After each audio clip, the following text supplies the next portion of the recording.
app in the App Store and the Google Play Store today. Take Woodward Sports with you wherever you go and listen live on your phone or mobile device.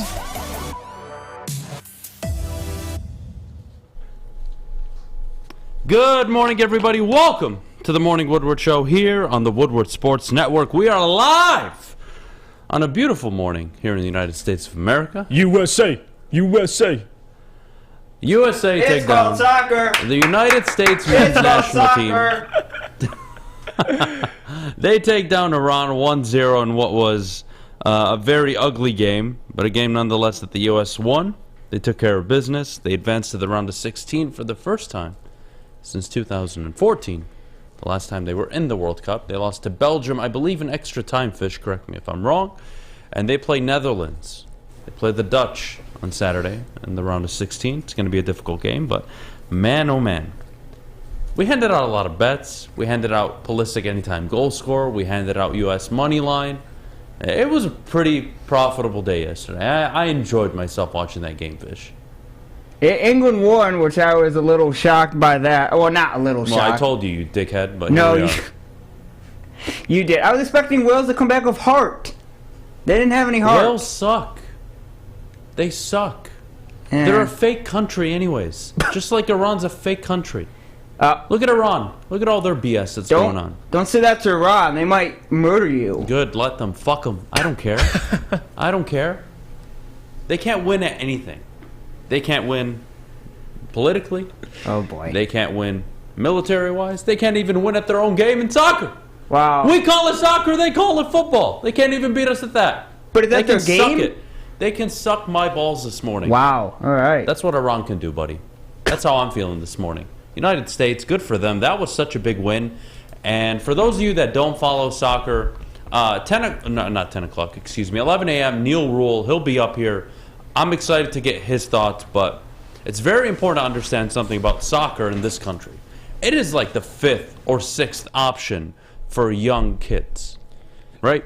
So when you have moments, whether it's at the Olympics or in a major tournament like the World Cup, and you see your men's national team progressing, going further, getting out of the group stage, getting potentially to the quarterfinal, who knows if they can beat Netherlands?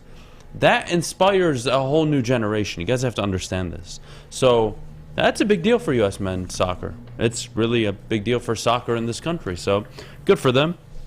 U.S. have a really long way to go. It's not going to be easy against Netherlands, but Fish, they won the game. They did. We won some money. And you know what that means on Saturday? Me and you are going to get drunk, and we're going to watch the game on Saturday. Okay, well, maybe you're going to get drunk. No, you're going to... We'll see. Oh, no. You committed. You verbally agreed yesterday. I didn't verbally agree to get drunk. Yes, you did. You even said you would buy me a hooker. Hold on. I'm just joking. Just don't drink any cup Adham gives you. Well, no, I know. That's my advice. That's why I'm probably bringing my own everything. I don't know if I trust anything he touches. Oh, relax, Fish. But that was huge, man. That was great to watch. That was it was a big awesome, deal. Man.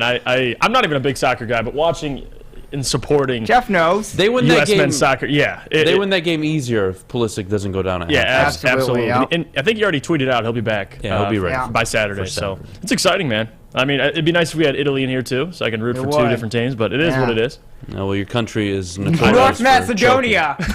I can't believe that. You lost to a country that's not even... Okay. Do you know where North Macedonia is? I don't even know where it is. North Macedonia. Is it bigger than Michigan? That's just disrespectful. No. That's how small it is. Yeah. Oh, you should be ashamed. Your people should be ashamed, Jeff. That's why they just go home and eat. Shame on you. Shame on you. Eat some pasta or pizza. Yep. Oh. Yep.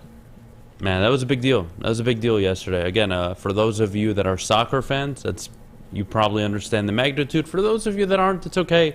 But enjoy it. It's the World Cup. This happens every 4 years. It does. So this was nice. This was nice. I totally believe that they would win. It is, again. Did you? You put money on it, but did you believe they'd Damn right win? I did. I put a lot of money on that game. Well, I know that. I was riding with the U.S. the whole way. I was full send. And I was stressed. I was really stressed near the end, and I was texting Fish because there's some things that I needed Fish's guidance on. Like, for example, adding more time at the 9 minutes. Yeah, he didn't like I'm the like, 9 minutes. I'm like, end the damn game. Can we get to the end of regulation here? And the other thing was, and obviously, with the NBA, it's very similar, but the flopping. Yeah. I watched. I don't know what play it was for Iran, but they got. It looked like a horrible injury. It did. The guy popped right up. Cleat goes right down his calf. He's on the ground. You hear the audio through the broadcast, him screaming. Yeah, I said that guy's dead. Like, absolutely screaming. Have you ever played soccer before? And then he gets back up and goes and plays. Have you ever played soccer? This is it. It is basketball on steroids He died on when the it field. comes to flopping. He died on the field. If you think flopping is bad in the NBA, it's even worse in soccer. It is, yeah. Oh, You could grab somebody's arm for less than a second, and they will fall so quickly and scream so loud. Yeah. It was as if you kicked the living hell out of them. Yeah, I know. Having said that, Hey, at least they didn't call a penalty yesterday. At the end. yeah, the Spanish U.S. ref. goalie almost messed it all up. They did. His indecision at the end. If that guy, by the way, for Iran, if he just would have played the ball Yeah. instead of falling down for a penalty that wasn't there, You think he would have scored? he would have scored 100%. Okay. He would have scored 100%, and the U.S. goalie would have been enemy number one publicly. It would have been embarrassing. Having said that, who gives a shit? Because you know what? Something else amazing happened yesterday. The Detroit Pistons lost by 30 Okay. You did. All right. to a team that's under 500, Jeff. why'd you have Talk to to go me there? about your Pistons. It's disgusting. It was disgusting. I am so fed up. And I understand Ivey's out for, the third consecutive game with the knee injury. I understand Cade's been out for a while now with that that shin injury. But, Jeff, you tell me. Here, I'll break it down to you in the simplest way I can, I got nothing. so I'm not losing my mind this morning. Okay. All of you at home, join Jeff. You find an answer for me. Why is Corey Joseph getting more minutes than Sadiq Bey? And both of them are coming off the bench. Why? Is that a learning tool? Is that a life lesson for Sadiq? Is it, hey, you know what? We're better on the court with Corey Oompa Loompa Joseph? One of you explain to me what the fuck Dwayne Casey is doing. Because his ass is gone at the end of the year. And he's even worse than Jeff Blashill. Yeah. Because at least with Blashill, you're like, you know what? It's part of the plan. Iserman's got this. With Dwayne Casey, you're sitting there, what the hell is this guy even doing? And I got to give, listen, I get Got to give what? I'm going to put a... If you've been watching the Pistons last, week and a half, they've had tons of injuries, and they've stayed in these games. Like, it's been competitive. But I don't know, the reason, for some reason, every time they face the Knicks, you lose. Like, the Knicks are like the kryptonite of the Detroit Pistons. And, again, it was disgusting. I get the frustrations, especially at home, to give up 140. That's got to be the worst defensive performance all year. You know what I saw yesterday? I flipped the channel right away. You want to hear me out? What's up? I bet the first quarter over 57.5. So I was interested. I didn't want to watch the game, but I watched it. I bet the over. Teams come out, they're flying. Yeah. Teams are scoring. Killian Hayes came out looking great. You know what Casey does? Hey, Killian, you are the best player on the court for us right now. How about you sit your ass on the bench so I can put the fucking Oompa Loompa in? That's your head coach right now. I'm done. I'm so done with this man. He sucks at his job. I don't even want to hear that, it's a team that's developing and they're young and you just have to understand. I don't have to understand anything. This guy is a problem. Yeah. Well, And I've given him the benefit of the doubt. I even zipped my lips this offseason, which is very difficult for me to do. I even shut it this offseason and said, you know what? Give him the year. He'll probably be gone by the end of it. The fact that you're only this amount of games in, and it's that bad, and they didn't look good even when they were healthy. I want to put a bullet in my head right now, Jeff. Hey, well, I got one rebuttal for you. You could be the Houston Rockets, and they're completely healthy, and they still suck. But I get the frustrations, man. Listen, I'm not going to sit up here and defend Dwayne. I've defended Dwayne in saying, can you let him finish the season? I mean, I think that's the right thing to do. But no one can deny that Dwayne's not going to be the future of the Detroit Pistons. We can all acknowledge that. So, again, if you understand that and you acknowledge that, it's not as stressful watching these games. Like they're going to be fine. Ivey's going to get back, and that's all I'm concerned about. I'm pretty much checked out in terms of wins and losses. I don't really care at this point. This team is a disaster. I think they had the most injuries for any NBA team in the entire league at one point. So this is the team you're dealing with. A team that already lacks depth is hurt, and the most hurt team in the NBA. And I get the NBA, there's a ton of injuries, but yeah, they're struggling, man. And Dwayne's not helping them necessarily, but if you watch the last week and a half, they've been competitive with all these injuries. Are we not going to credit Dwayne for that? Like we're kind of picking and choosing. Because it's always bad. It's more bad than it is good always. More consistently. And on top of it, think about the rotations he made yesterday. Think about it. What was the first move he made? Pulled Killian Hayes, right? Yes. What was the second unit that came out? It was Duran. Yeah. And I want to say I'm missing somebody. I believe it was Burks. Yeah, Burks. Diallo was out there too. But that was on the second initial swap. Saddiq Bey didn't see the court until, what, a minute 40? 2 minutes left in the first? Mm-hmm. Again, I'm not telling you Saddiq is a superstar. But outside of Bogdanovic, he's probably your best scorer on that team right now. And for everybody, I'm looking at the last 4 games, guys. Like, look at before this game, you're leading the Cavs all throughout the game. You hold them to 42% from the field, 28% from 3. That's with all these injuries. You lose 102-94. You couldn't close it. The second half of the fourth quarter completely threw that lead away. Look at the game before that. Phoenix. You lose by 6 to Phoenix, the best team right now in the West. The game before that, you beat Utah, a team that, again, was hot in the beginning of the season. You beat them. You put 125 up on them. The game before that, Denver. You beat Denver on the road with a healthy Denver team. Like, I get the frustrations, and rightfully so, but let's just not pretend like the last 4 games didn't happen. Are we just going to – I mean, yes, there's been more bad than good. I'm willing to accept that. That's the problem, is you're 5-18, and yes, they were close against, who was it, Cleveland. They were close against Phoenix. That's all nice. And I'm not even asking you to be a playoff team. Multiple injuries to significant players. But it is, here, I'll put it this way. It's like with Mel Tucker. I like Mel Tucker. Right. I like him a lot, actually. I am questioning his coaching ability. When there are 4 wide receivers out there and only 3 DBs, you call a timeout, sir. Last I checked, you can only cover 3 of them. Does that make sense? Does the math add up? I think it does. Yeah. Dwayne Casey. His rotations, how he allocates minutes, confuses the living hell out of me. Oh, by the way, Jeff, just so you know, for a team that's coached by a stern Dwayne Casey, right? They switch on everything. They play defense, probably the worst defense in the NBA I've seen. There's no rhyme or reason to anything they do. Offensively, it's kind of like, all right, well, who's going to take it up this time? Hey, guys, are we running any sets? Because I'm not sure. That's my problem. It's not just the losing. The structure. I don't see any. Yeah. No, and I don't see any, and I see Corey Joseph out there 22 minutes handling the rock like he's fucking Jason Kidd. Yeah. Are you kidding me? Trust me, I get it. And I'm not going to sit up here and defend all of that. But, guys, and again, for the comments for the injuries, me saying they're injured isn't an excuse. It's a fact. They're the most injured team in the NBA.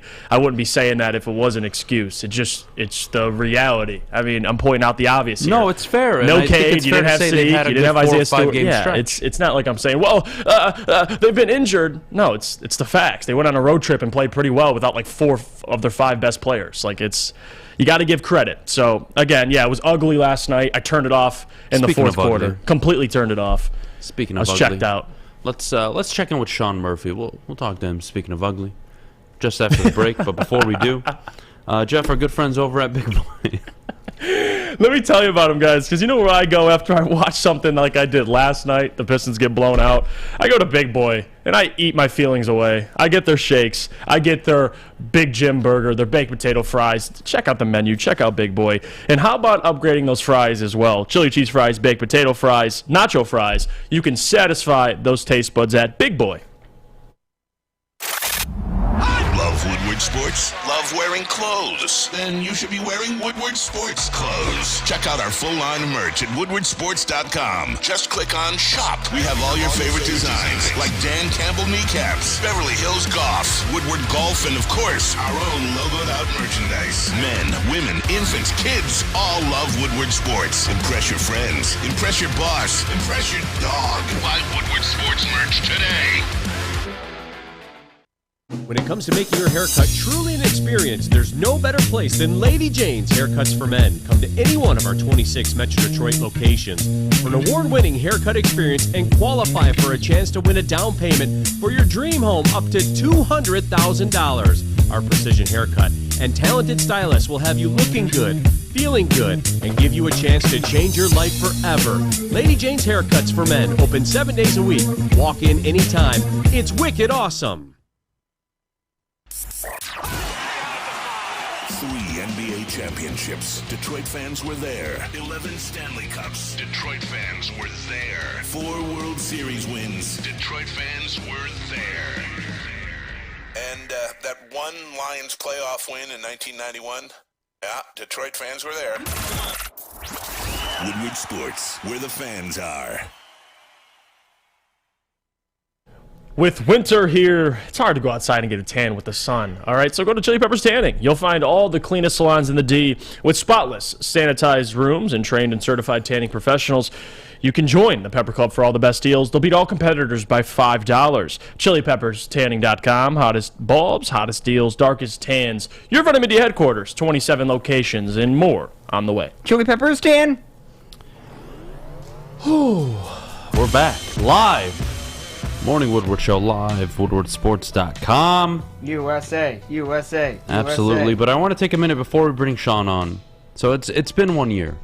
If you guys aren't aware, if you don't see the emblem in the top left corner for you viewers, top right for me. It's been 1 year since the tragic shooting at Oxford High School. And yeah, I don't really have much to say other than we're thinking of the families that were affected by it, and that our great friends over at Swiss Insurance will be matching donations to the Legacy Center up to $500 for today. So donate and they will match at the Legacy Center for the Oxford community. You can reach out through PayPal and make sure you at Mark at SwissINS.com. It's Mark at SwissINS.com. Every dollar received will be matched up to $500. So, you know, that's tough. Yeah. That's tough. So hearts are with everybody there. Wish them nothing but the best in their futures. And let's get the show moving on. Sean Murphy joining us this morning. Sean, how you doing, buddy? Doing good, Adam. Jeff, good to see you guys as always. Oxford strong today. Thoughts and prayers with that community. Excited to talk some basketball here this morning. All right, buddy. I'm glad to see there's not a tub of slime behind you this morning. Thank you for adjusting that. It only took you 7 months. I was like, you know what? I need to get Adam off my back, so I'm going to just figure this out before I go to bed. This is great. This looks fantastic, but no, I'm ready to roll. I'm excited to talk with you guys today. Yeah, Adam's like a nagging wife, isn't he, man? I am. I mean, Sean is one of my favorite people. So if I give you shit, it's how you know I like you. Having said that, that's why me and Fish have a bond nobody can break. Having said that, shut the hell up, Fish. Having said that, Sean, I don't want to make this whole interview. I don't want to make it just about Dwayne Casey and how much of a turd he is, and you know how awful he is as a basketball coach. I don't want to do that. But what I do want to do is put things into perspective a little bit. They continue to suck like this, okay? Let's say they do end up with the number 1 overall pick, okay? What does Victor Wanyama do? What does Scoot Henderson do? What does another 19-year-old player on an already extremely young roster with extremely young talent do for this basketball team? You are talking about another 3-4 years of development. So I'm not understanding the social media reaction of, hey, taken for Victor Wanyama, we're tanking for him. Okay, but you're gonna have a core. Go ahead. First of all, it's Victor Wembanyama. Oh, whatever, man. The fucking French. Have you ever tuned into a Victor Wembanyama game? I have. He is insane. He's Kevin Durant, but he's as tall as freaking Giannis, and he can move like Spud Webb. He's taller than Yao Ming. He can handle the ball like Kyrie Irving. He can shoot the basketball like Kevin Durant. That's why people are freaking out about Victor Wembanyama. But in all seriousness, I think I like your idea of putting things into perspective, Adam. So let's do just that. Allow me to read the list to you of players that have been injured for the Detroit Pistons this year, because I know we're saying there's a lot of injuries. But let's just put it into perspective. Cade, Sadiq, Ivey, Livers, Beef Stew, Durin, Burks, Bagley, Hayes, Bogdanovich, Noel. That's 11 of the 15 active players on this roster that have all missed time just in the first month alone of this season. So that's something to look at. But I think, Adam, to your point, like we're talking about, like what is, like, I know people are just trying to put their hopes and their dreams into another lottery pick and saying that this whole season predicates on a lottery pick. And to your point, no team is going to just be saved by one pick that you make in the lottery. Like, even if you go get a Victor Wembanyama, that's not going to be the thing that's going to flip the switch and turn it overnight, right? I think it's going to be the fact that, it's combined with the fact that Detroit will have a high lottery pick, but also the cap space that's coming in with that, the potential decisions that they can make with their roster, but also, throughout their organization. I think there's a lot of different things that they can do. And so I think there's a lot, still to look forward to. There's still good things going on. It's just, 5-18, that sometimes you can't write a silver lining on that either. It just sucks sometimes. Yeah, no, you're absolutely right, Sean. And I want to ask you more specifically, and I'll let you kind of take this whatever route you want to go with it, because I want to ask, we've been watching all these Pistons games. Over the last stretch of games before the Knicks game, clearly, they looked competitive, and that was with all those injuries. So I want to ask you, what are some positives? What are some players? What are some performances from players you've liked, and maybe some performances from players you haven't liked? Give me some positive and give me some negative over the last stretch of games. Yeah, for sure. I think the Pistons overall, if you look at how they were playing before this road trip, or like before this Knicks game last night, they hadn't lost a game by double digits in about 3 weeks. And for a team that couldn't seem to come out and not be in double digits for about 3 minutes at the beginning of the season, that's quite a bit of progress. I think the other thing too, if you look at players that had good performances, who showed growth, who were promising, I think Marvin Bagley came right back in the lineup off of injury and looked pretty smooth on the offensive end. It looks like he's improved on the defensive end. Except last night he was not good last night. No one was. But I think the big thing is, for him being able to continue to stay near the rim. We've seen that he can deter shots. It's just being in the right place and his positioning. I think also you look at a guy like Killian Hayes, and we just talk about, like how dormant he was in the first 10 to 11 games. To be a completely different player and to flip it on his head the way that he has, and also to become like a complete leader for this team, like both on the offensive and defensive end, that's been incredibly impressive. As far as players that have been a little bit disappointing, I think, Sadiq is a guy that's definitely still a topic of conversation. As far as I was hoping to see a little bit more of him out of his third season. I went and looked last night just out of curiosity, where Sadiq was at, shooting wise at this point in the season. At this current point, Sadiq is shooting 28.6% from three, which is interesting because this day last year he was shooting 29.4%. We all remember Sadiq's shooting slump at the beginning of last year. It seems like he might be going through the exact same thing. I'm not sure if he'll turn it over in December the way he did last year, but I want to see more of that consistency from him. And I think it's been highlighted by having Bojan Bogdanovic on this team, because that's what that consistency looks like. And I think that's what Sadiq needs to strive for. Well, speaking of Sadiq, actually, now that we got you here, I want to ask you. So the reports come out, Sadiq being shopped, and that doesn't necessarily mean he's going to be traded, but you're looking at offers and what people are possibly offering for Sadiq. I'm going to ask you straight up, Sean. Do you foresee a possible Sadiq trade happening in the future? Would you be okay with it? What would you like to see if he was traded, or would you like him just to stay with this roster and grow with them?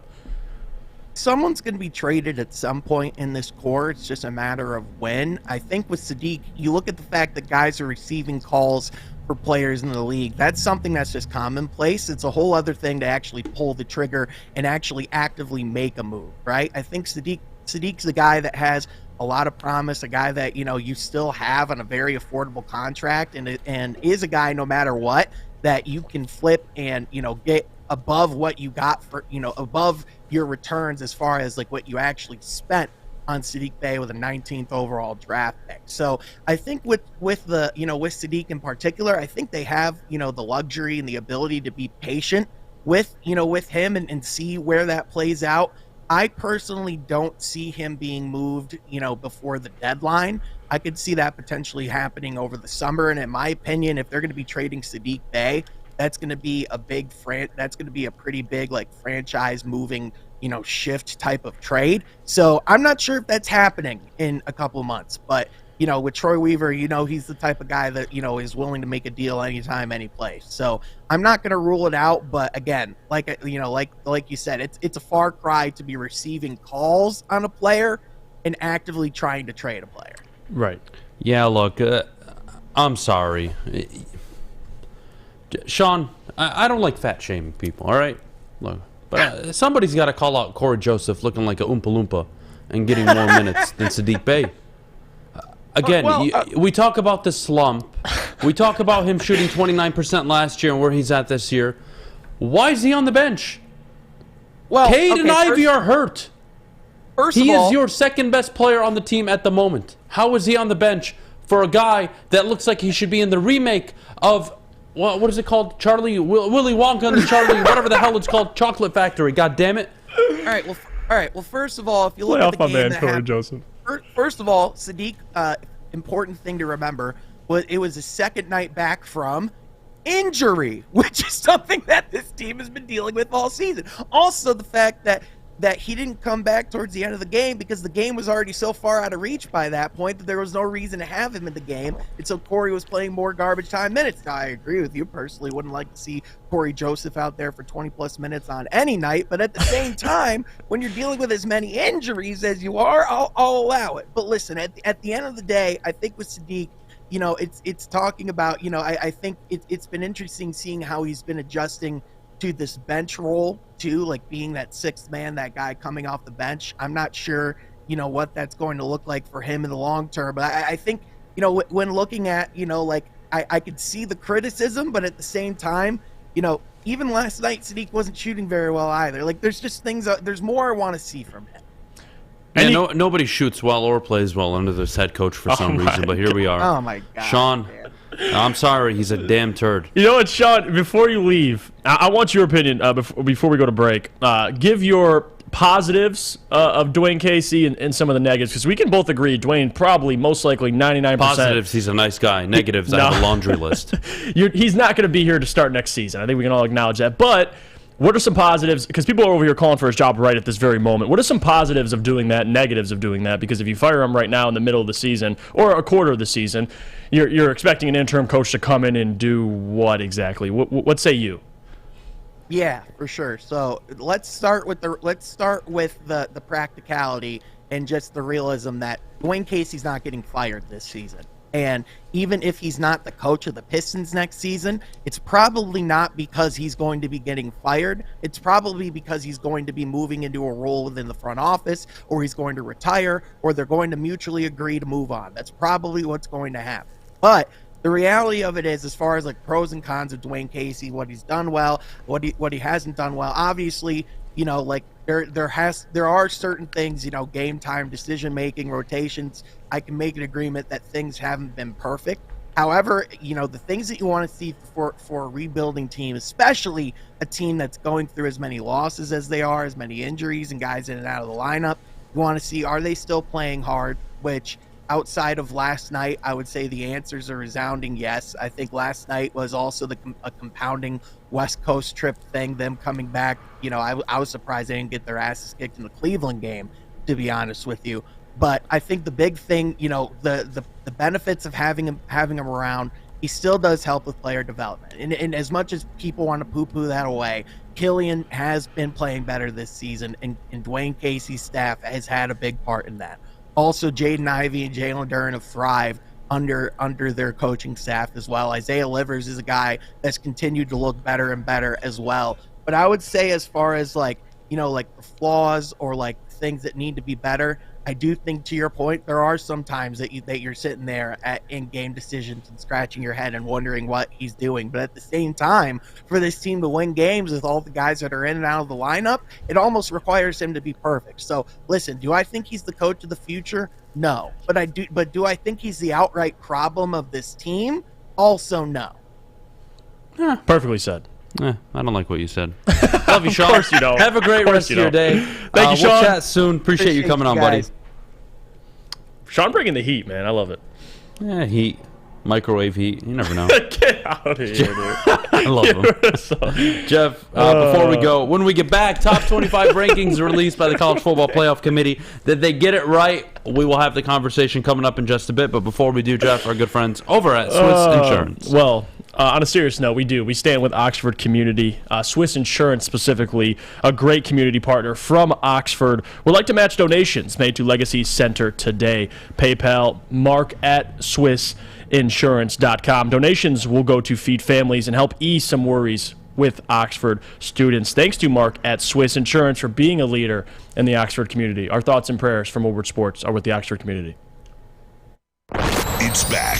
Year 3 of Woodward Sports Stuff-A Studio is here. The past 2 years, we've collected new unwrapped toys and stuffed our studio so we could hardly fit in it. This year, we're doing it even bigger. Join Woodward Sports and our whole family December 19th to the 23rd as we stuff our studio. While you're out shopping or just sitting on your couch ordering presents, make sure you grab one extra and drop it off at our studio, 15 Mile in Woodward and Birmingham.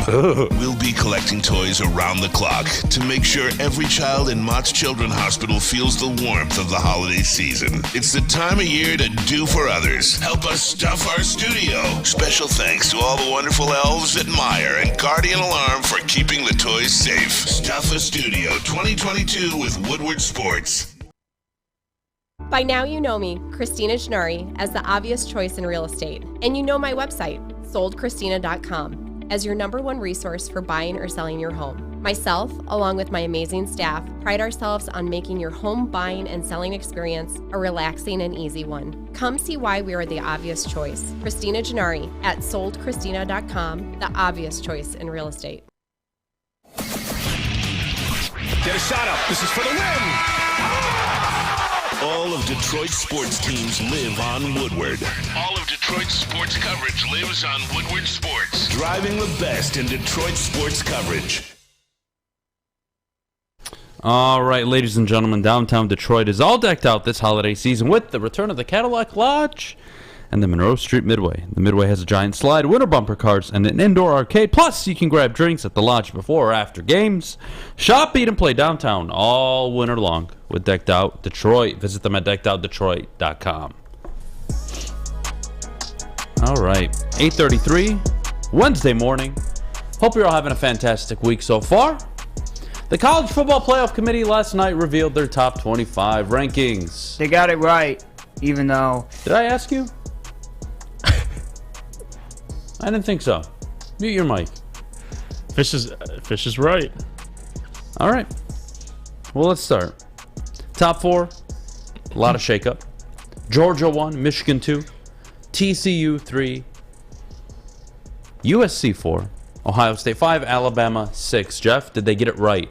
I think so. And obviously we'll see. TCU plays Kansas State this week. USC plays Utah. And if USC loses, then I think we're talking about Ohio State being back at 4. But I think they got it right. I know the big conversation was, is Georgia deserving over Michigan at 1? Yes, I think so. And I think the committee's response to that was pretty much like, hey, what did Georgia do to lose that spot? And I tend to agree with them. I think Michigan, you could certainly make an argument, blowing out Ohio State on the road is huge, absolutely huge. They blow out Penn State in the second half.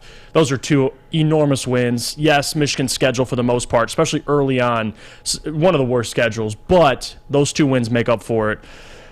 I'm going to say they got it right, Adam. I think Georgia deserves to be 1. Michigan clearly 2. TCU 3. We'll see what they do this week. And then USC 4. Yeah, it makes sense to me. I know there was a conversation about Alabama, which I completely disagree with. Them being more deserving over Ohio State because Ohio State got blown out at home. I disagree with that. I think the top 4 is correct, and it's USC has control of their own destiny if they want to stay in the college football playoff. Go beat Utah. So let me ask you guys this. If TCU or USC lose, should a 2-loss USC or a 1-loss TCU remain in over a 2-loss non-conference playing Alabama and a 1-loss non-conference playing Ohio State? Should a 1-loss Ohio State get in over TCU, who went 12-0 and then lost in a championship game?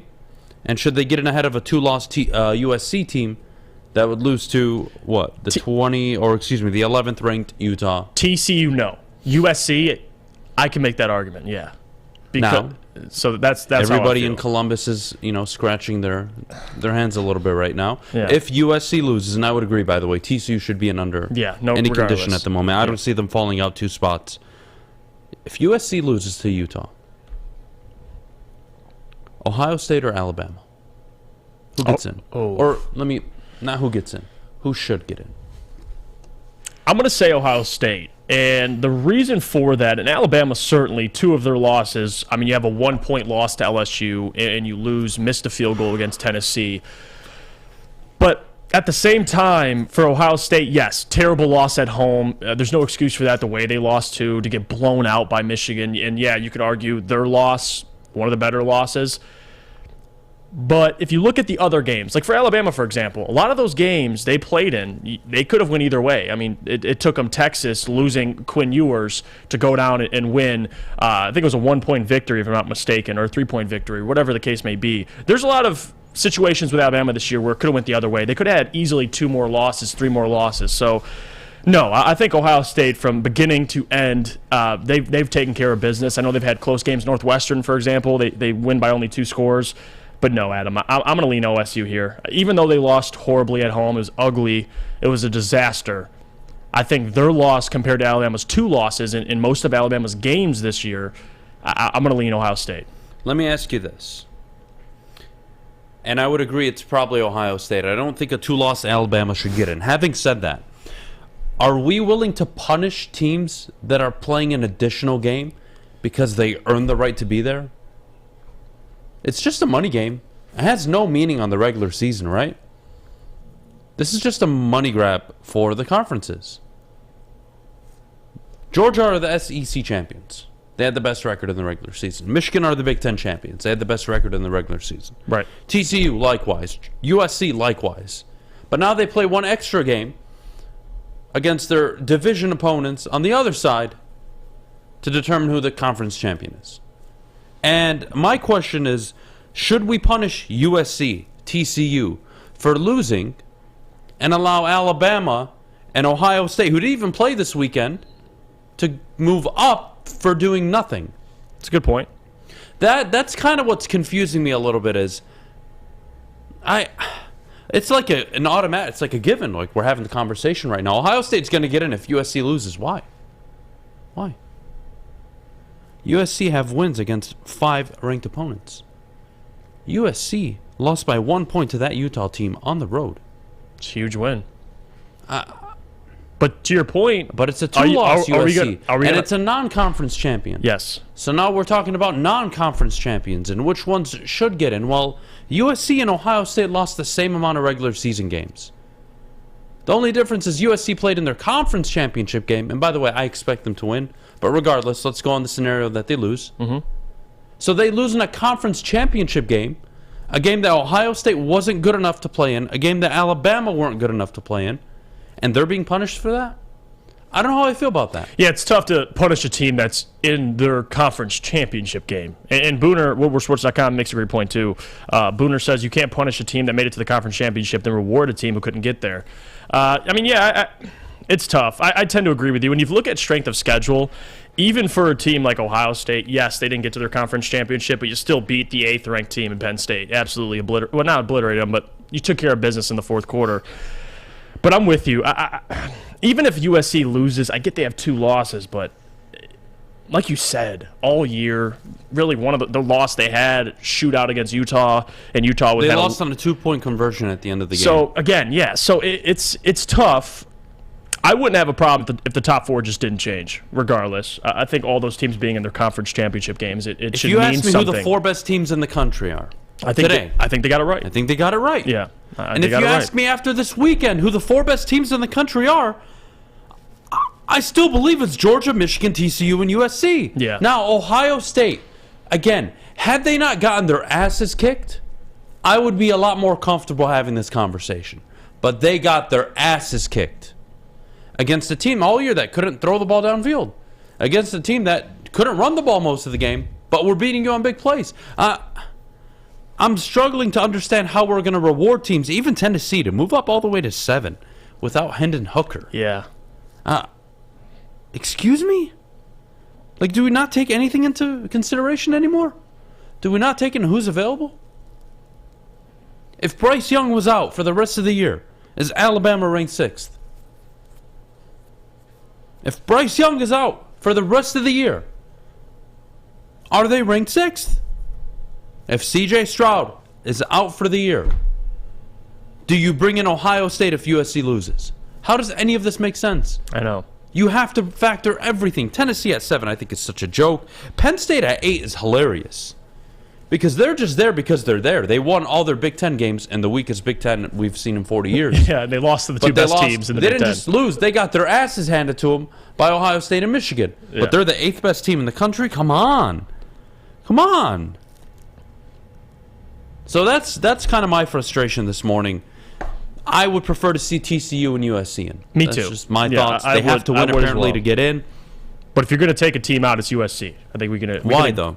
No, I'm not saying they should. I don't agree. If they do, yeah. Because I don't agree. No, I don't either. If one of these teams lose, who should get out? I don't think it should be USC because they went 11-1 in the regular season, wins over Oregon State, both ranked 15 and 16.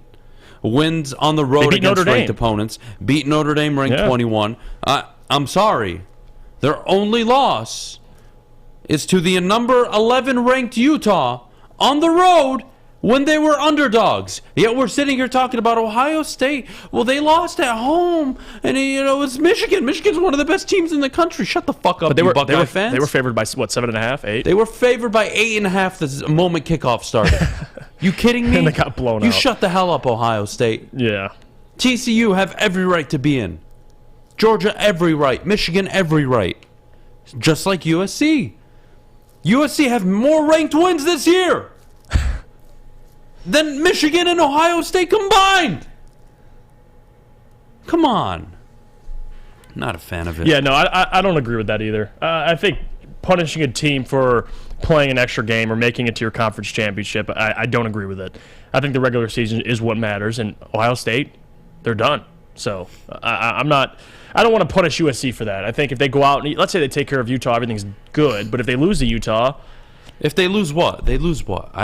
That's what kills me, Jeff. I'm punishing punishing a team that went the extra mile and actually delivered on what they were supposed to and got to their conference championship game. Right. And I'm punishing them for losing it against another very good conference team, by the way, who's ranked 11th. So now I'm going to leave the 11th ranked Utah, who beat the number 4 ranked USC for the second time this year. I'm going to leave them out? Why doesn't Utah get to leapfrog all these teams? Because they're the Pac-12 champions, and they're a 2-loss Pac-12 champion. How does that make sense? Somebody please make it make sense for me. Help me. Maybe I'm the stupid one. Excuse me, they're 9-3, by the way. They're a 3-loss Pac-12 champion. Then what? They have 10 wins and a conference championship. Ohio State has 11, but don't. Ohio State gets in.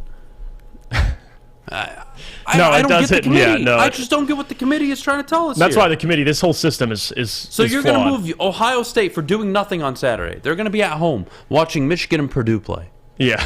And you're going to reward them if TCU or USC falls off. Makes sense to me. No, it's not how it should be. Are we going to have the same problem if they expand? No. Because you're going to have... No, because you'll have 4 Power 5 conference champions guaranteed a spot. Yeah. And then you're going to have 8 teams. And if you go to the current college football playoff... Yeah, so now you got to figure out who the other No. teams I'll tell are. you why this is so much easier. Okay. Because 1 through 10 we all agree on deserve to be in. And what happens is if Utah loses in the conference championship game, they're out. They fall out of the top 12. Yeah. Washington moves up, and now you're picking between Florida State, LSU, but LSU might lose to Georgia, so they would fall. Yeah. So we have something good to talk about. But I don't have to worry about Georgia, Michigan, TCU, USC, Ohio State, Bama, Penn State, Tennessee, Clemson, Kansas State. I don't have to worry about them. We're always going to have this conversation.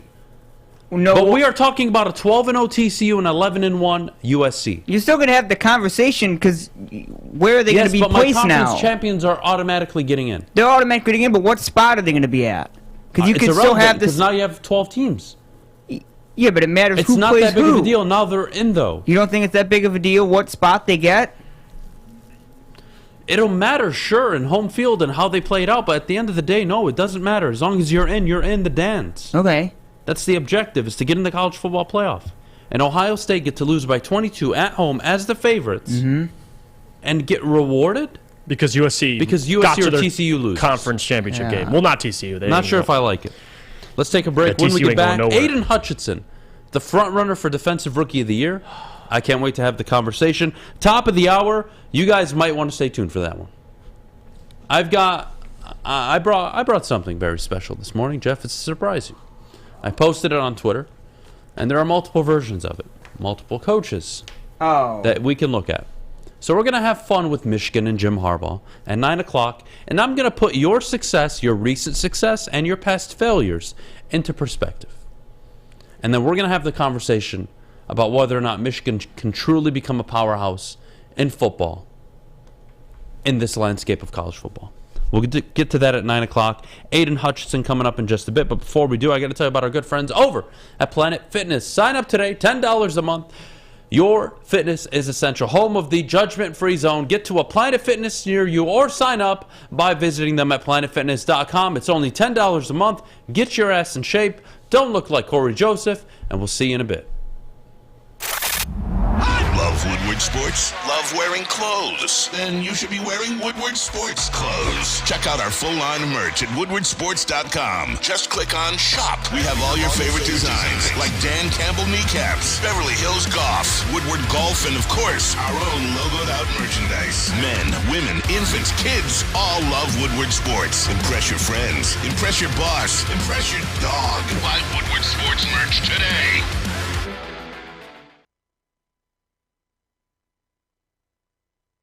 At work and at home, we're there with smarter security solutions. Featuring complete automation with customized alerts and more. For over 90 years, we've been the company that's been counted on to protect what matters most, all with personalized service and care. Right now, for a limited time, receive a free video device plus free installation with a new home system. Guardian Alarm. We protect Michigan.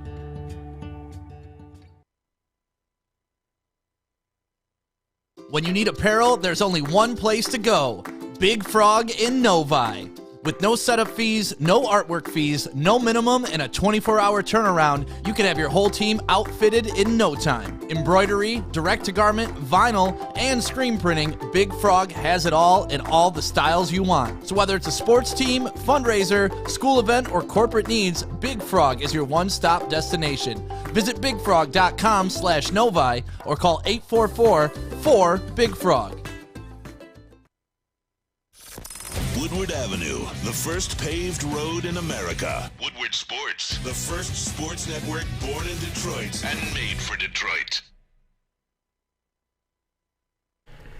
Jeff Iafrate here. Let me tell you about our friends at Alta, because, guys, at Alta, uptime matters. Alta Equipment has everything you need to get any job done. Have a big project coming up, well, Alta Rent will have you covered. Call them today, 844-GO-TO-ALTA. That's 844-GO-TO-ALTA today. All right. 8:49 live, woodwardsports.com. Aidan Hutchinson. Jeff, the only rookie in the NFL with 5 sacks and 2 interceptions. He's had quite the season. It's been inconsistent at times. It's been flashy. Oh, my goodness, look at this player that you have. And then it's been, well, where is he? There are times you don't even see him on the box score. Now, that doesn't mean he's not making an impact or helping or supporting the team in some way or another. But my question this morning is Aidan Hutchinson the front runner for Defensive Rookie of the Year? Or is it still Sauce Gardner? I think there's a couple people in that race. Who entered? I think, I'm curious. Well, Sauce, I think Tariq Woolen deserves to be in there. What does he have, 5 picks on the year so far? And then you have Aidan Hutchinson. So, yes, Aidan certainly has a chance to win this award. Plenty of games left. I mean, if Aidan can finish the season more consistent, because, again, over the last couple games, he's been more consistent. And not only that, but add to his production, yes, I certainly think he can win the award. To me, he's still in that mix. He's still, and I get Lions fans would argue, well, he's number 1. Well, of course you would. I mean, if you ask Jets fans about Sauce Gardner, you ask Seahawks fans about Tariq Woolen, those guys are going to advocate for those players. So, again, those 3 to me are in the race. Now, Aidan, the 2 picks, the 5.5 sacks, he's having a hell of a year. And certainly his case is probably the best because, again, you have a defensive end who has just as many picks as Sauce Gardner and half the amount of picks as Woolen. But the thing you guys have to understand is it's not all just about numbers, right? Like Sauce Gardner, you look at it, well, yeah, he has 2 picks. Well, teams aren't throwing at him because he's so good. That's the difference for a rookie corner to already be shut down like Sauce has been all year, consistent. That's the case he has. For Aidan, you've seen a lot of these performances where early in the season you're looking at the stat sheet and he'll have 1 tackle and no sacks, maybe 1 quarterback hit. Like, those games are going to hurt Aidan. But if you can play well down the stretch, people are going to remember those games. They're going to remember how you end the season. Because a lot of it is recency bias. If Aidan can have a monster end to his season and Sauce, just keeps up that consistent play, and then you have Tariq Woolen who's playing well, I think Aidan on a Detroit Lions team who could be winning games, certainly, yeah, he's gonna have a case for him. If I had to do odds, if I had to do my ranking right now, I'd probably do slight edge Sauce 1 because of the consistency, and then 2, maybe 1A, 1B.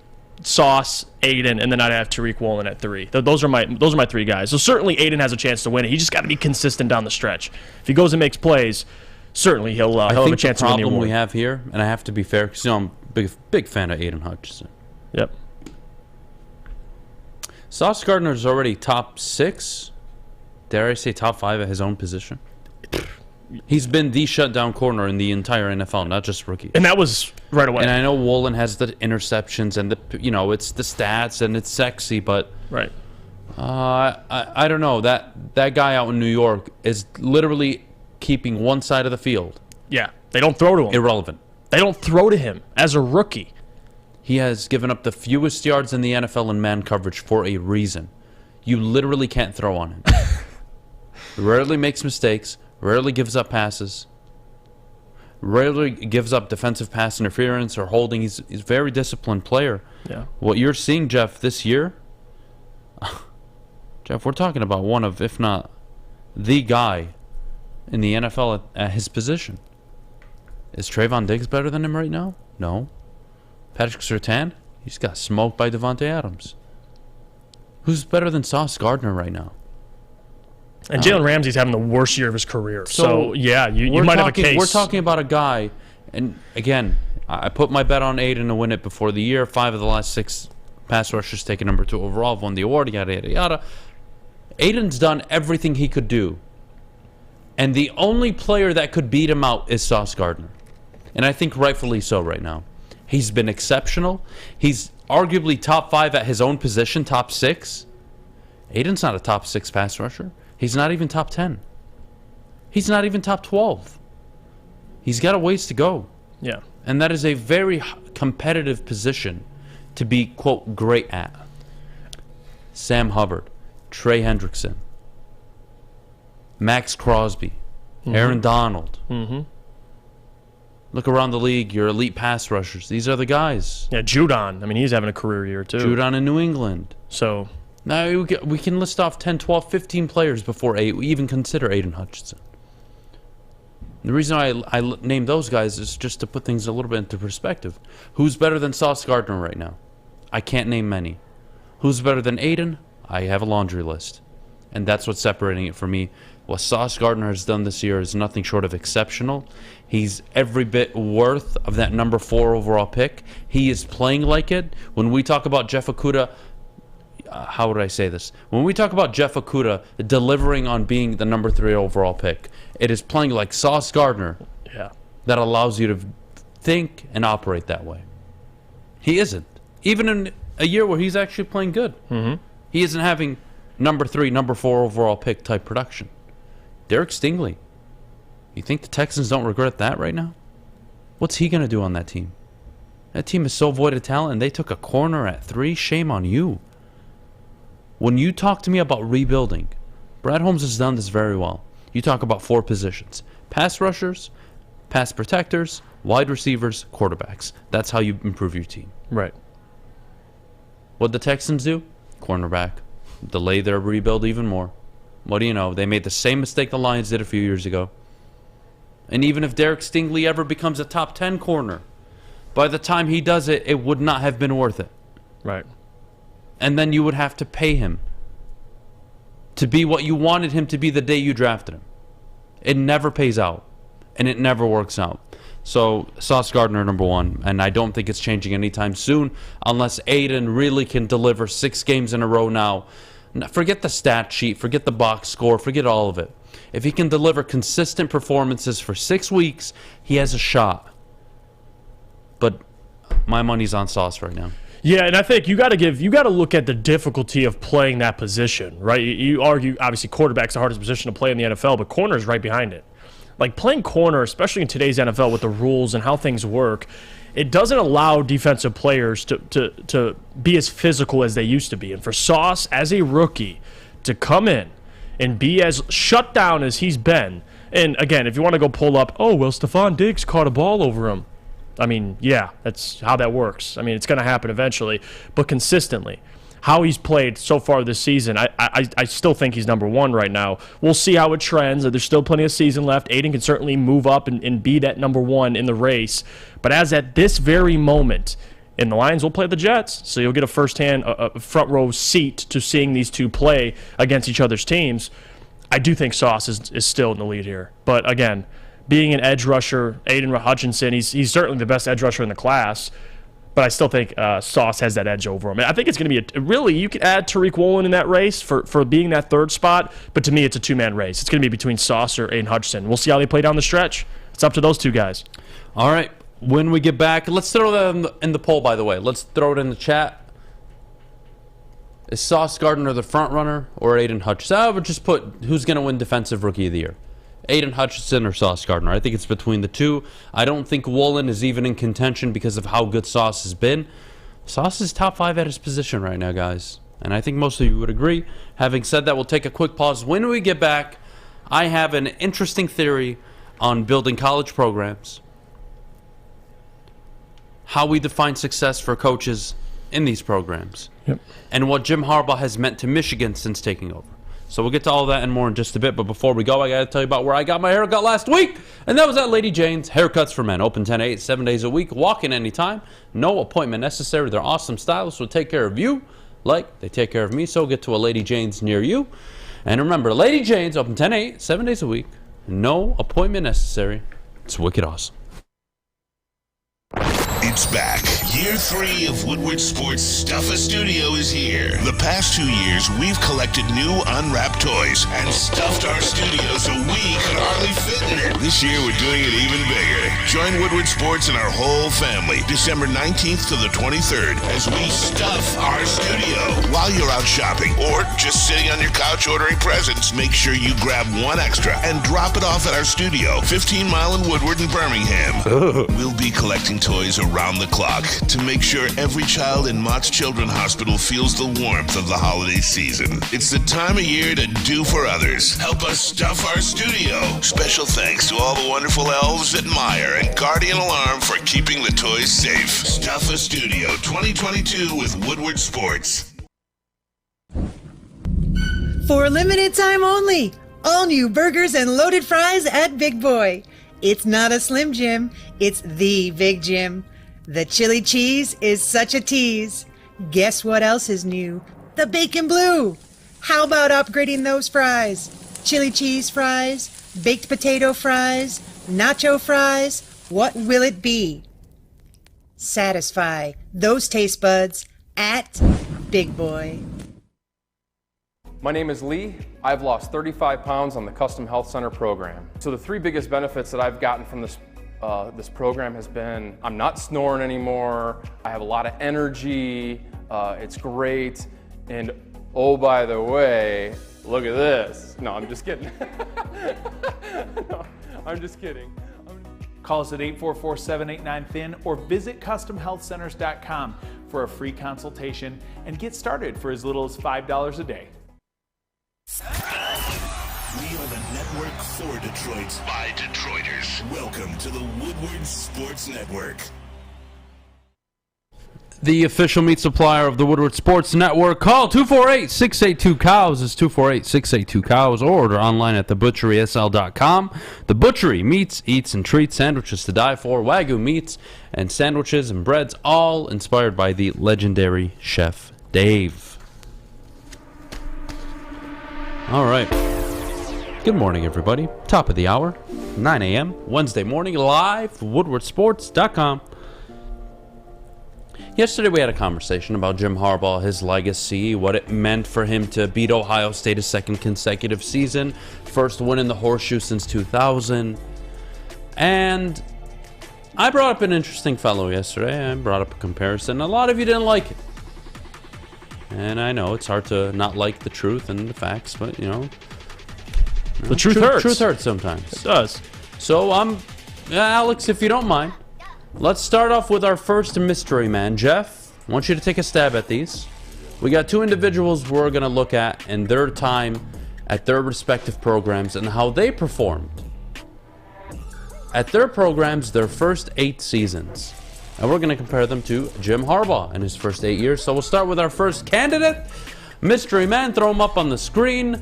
Jeff, through their first 8 seasons, 75 wins, 27 losses, 2 conference championships, 1 college football playoff appearance, 0 national titles. Lock that up with Jim Harbaugh through 8 seasons, which, by the way, is still going on. 73 wins, 24 losses, likely to be 2 conference championships. That's what the asterisk is for. Likely to be 2 college football playoff appearances, and, of course, national title.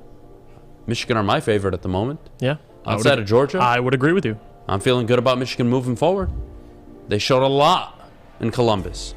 So, Jeff, who do you think that is? Well, I've known you long enough, so I think I know who this is. But it's crazy how similar this is. Like, it's actually scary how similar. I know it's Dabo Swinney, but not bad. Not bad of a guess. That's not a bad 8 years. I know looking back, there's a lot of criticism for Jim Harbaugh, even before the last season, before the COVID year. But look at those 8 seasons, Adam. Those are pretty similar. All right, we can take down the poll. Let's throw that back up there real quick, though, if you don't mind, Alex. Yes, you are correct. That is Dabo Swinney. And in year 8, what happened? I'm assuming he got Deshaun Watson. Not only that, where'd they go? Oh, they won a natty. No. They got to the natty, lost. They got to the natty and lost. The following year they won it with Deshaun. That's what it was. Got to the natty, lost. So in year 8, insert J.J. McCarthy. And I'm not saying, by the way, that J.J. McCarthy is the same player that Deshaun Watson was. Right. But we are talking from a macro standpoint. What was Michigan missing all these years? A 5-star quarterback. They could never have the right quarterback to go out and win these games. Ohio State, in Columbus, haven't won there since 2000. You're a 7.5 point, 8.5 point dog. J.J. McCarthy has the game of his life. And now you insert yourself into the college football playoff. And you will likely beat Purdue. And you will likely get to the natty. Because I don't care if it's TCU, Ohio State, or USC. I'm taking Michigan in that game. Yeah. Michigan showed a lot. They proved a lot to me. They should be favored in either They of those absolutely games. should. And the only team they should be underdogs to ever, in my opinion, is Ohio State. Or, excuse me, I'm Georgia. sorry. Yeah. Georgia. I was like, what? Yeah, Georgia. Yeah, I apologize for that. Contestant number 2. Oh, here we go. Now, Let's see. If you guys, any of you in the chat, are able to get this one, I would be extremely impressed. I may buy you lunch if you get this correctly. I may make a bet for you if you guys can get this correctly. Let's compare their first 8 seasons at the program. Mystery Man and Jim Harbaugh. Jeff Iafrate, who is this man on the screen? 75 wins, 30 losses, 2 conference championships, 0 college football playoff appearances, 0 national titles. Can I get a conference he's in? Or no? Conference will give it away? You bastard. Yeah, it gives it away. Conference that will would give it away. That would give it away, unfortunately. So 2 conference championships. All right, here, I'll give you this. It's between the SEC and the Big Ten. Oh. And I'll give you another hint. This coach is no longer coaching. D'Antonio. Ooh, my man Jeff hitting 100%. I gave you way too many hints. No, yeah. I gave you way too many hints. You don't get lunch anymore. All right, that was way too many hints. Alex, if you don't mind, let's throw it up.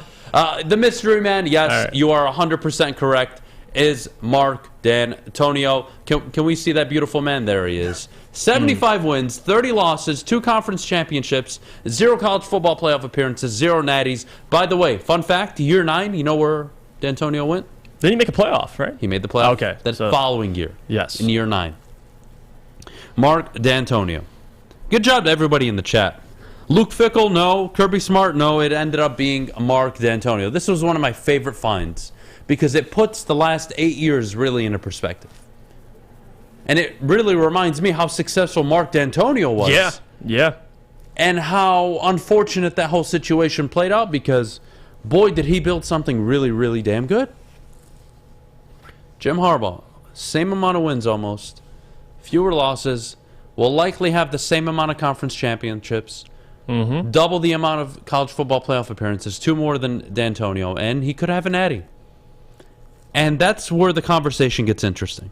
If Jim Harbaugh wins the natty this year, does it propel Michigan into becoming an elite team? That's the conversation I want to have in the upcoming segment.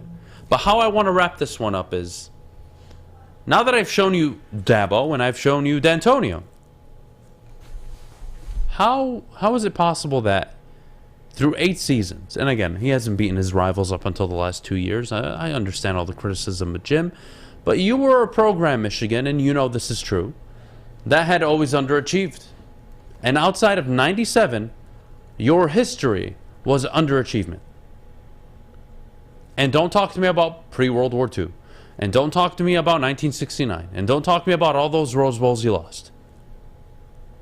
And I'm not saying this in a condescending way. What I'm trying to tell you guys is what Jim Harbaugh was able to step in and do day one, from what he took over from Hoke and Rich Rod and that whole cycle, to turn you into a program that people actually gave a crap about, where the national audience turned Michigan now into one of the most watched games every year, whether it's against State, their Big Ten championship game, Ohio State, the college football playoff games. If Michigan's involved, the country is watching. And that's why I always say, if Michigan is winning, it's good for college football. I love it. It makes college football better. And that's what Jim Harbaugh has done. And I'm sorry. They have to win on Saturday. Not that they won't make the playoff, but they have to beat Purdue. Right? Fair? Not because it's going to change some narrative or anything, but they need to get that win for 2 reasons. One, it becomes their first 13-win season in program history. And number 2, when they win that Big Ten championship, and he's sitting there with 2, we are now talking about a man that has not only delivered on his promises from day one, who you could argue going into the college football game, or excuse me, the college football playoff game, that he could be overachieving now 8 years in. Because this was never your history. You were never perennial national contenders. And how do you become a Georgia, an Ohio State, a Clemson, a USC, a Bama? How do you become a perennial year in, year out contender? You got to have one of the best coaches in the country. Absolutely. And when I think of Jim Harbaugh, yes, he hasn't won a national title. So no, he shouldn't be revered in the same class as a Kirby Smart or a Nick Saban. But he's part of that group in terms of one of the most elite coaches in football.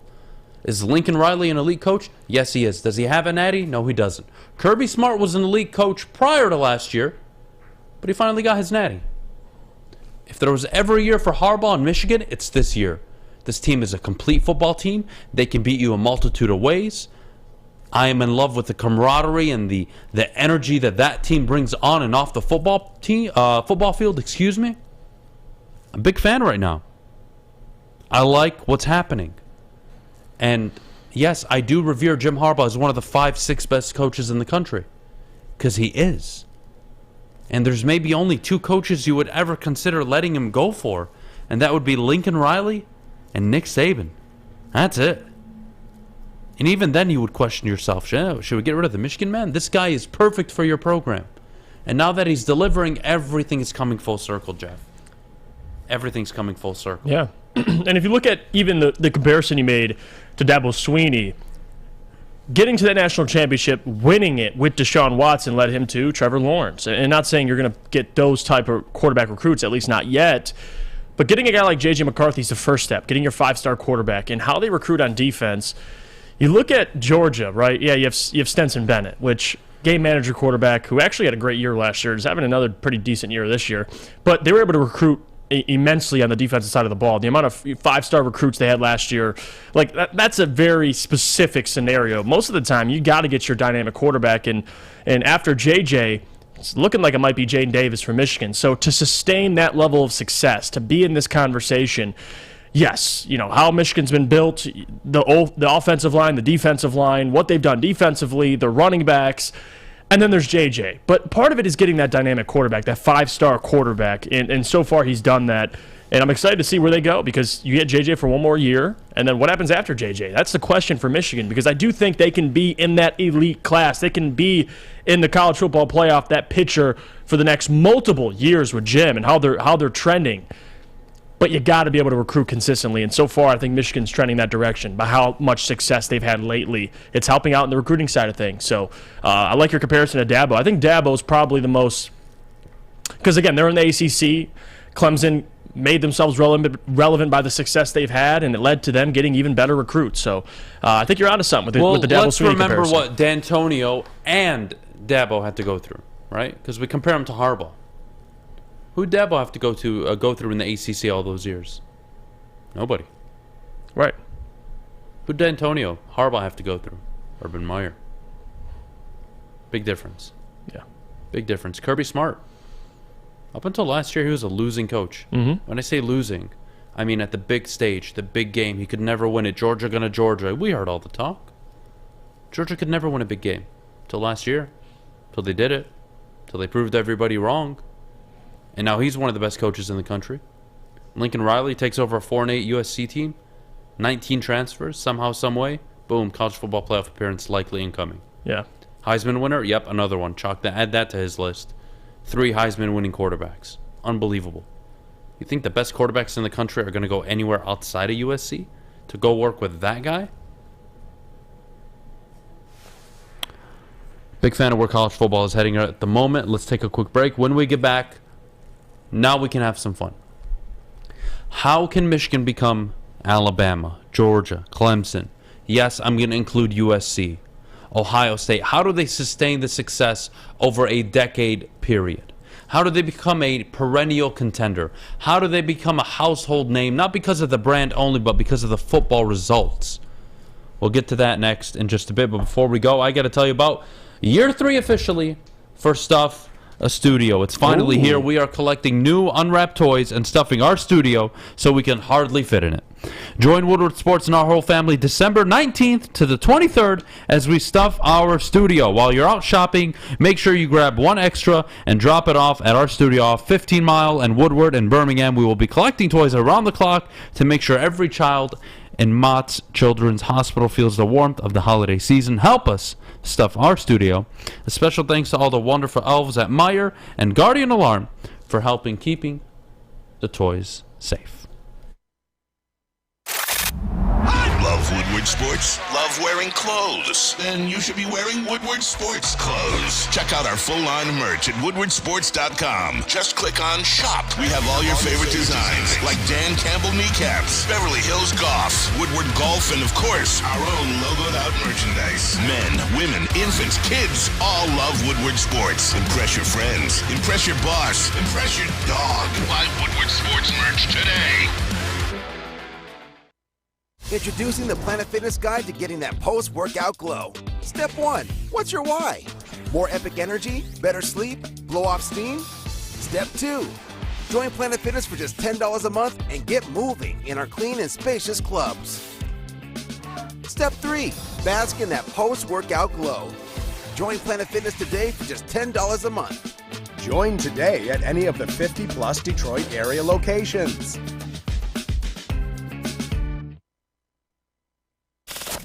We don't like to brag that we are the toughest sports network in Detroit, but we do have a guy named Darren McCarty on our side.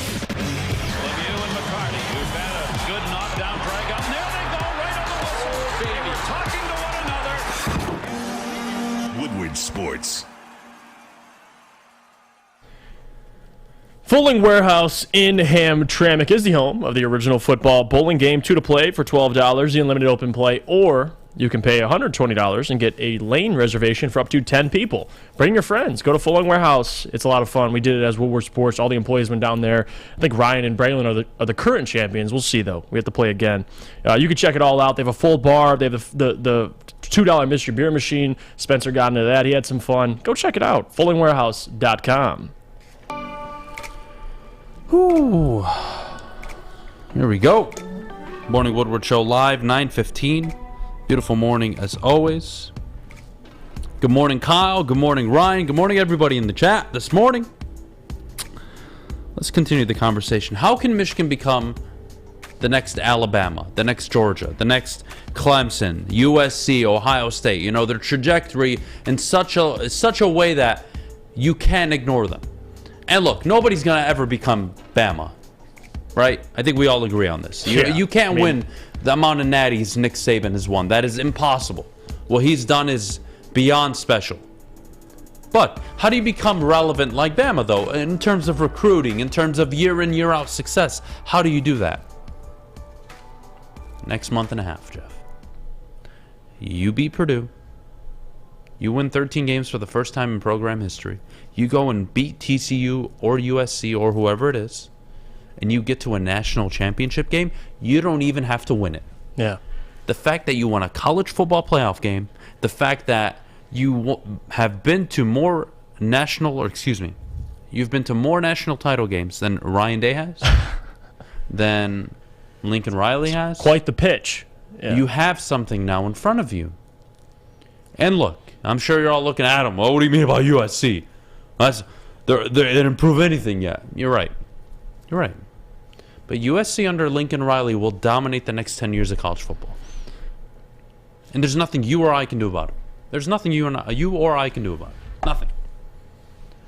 Southern California, access to all the top recruits in the country. And Lincoln Riley has shown he can recruit quarterbacks. He's done that consistently. He's got Caleb Williams now as a Heisman winner. And he'll probably have another one. He'll get more talent. The transfer portal will just make it even easier for him. Right.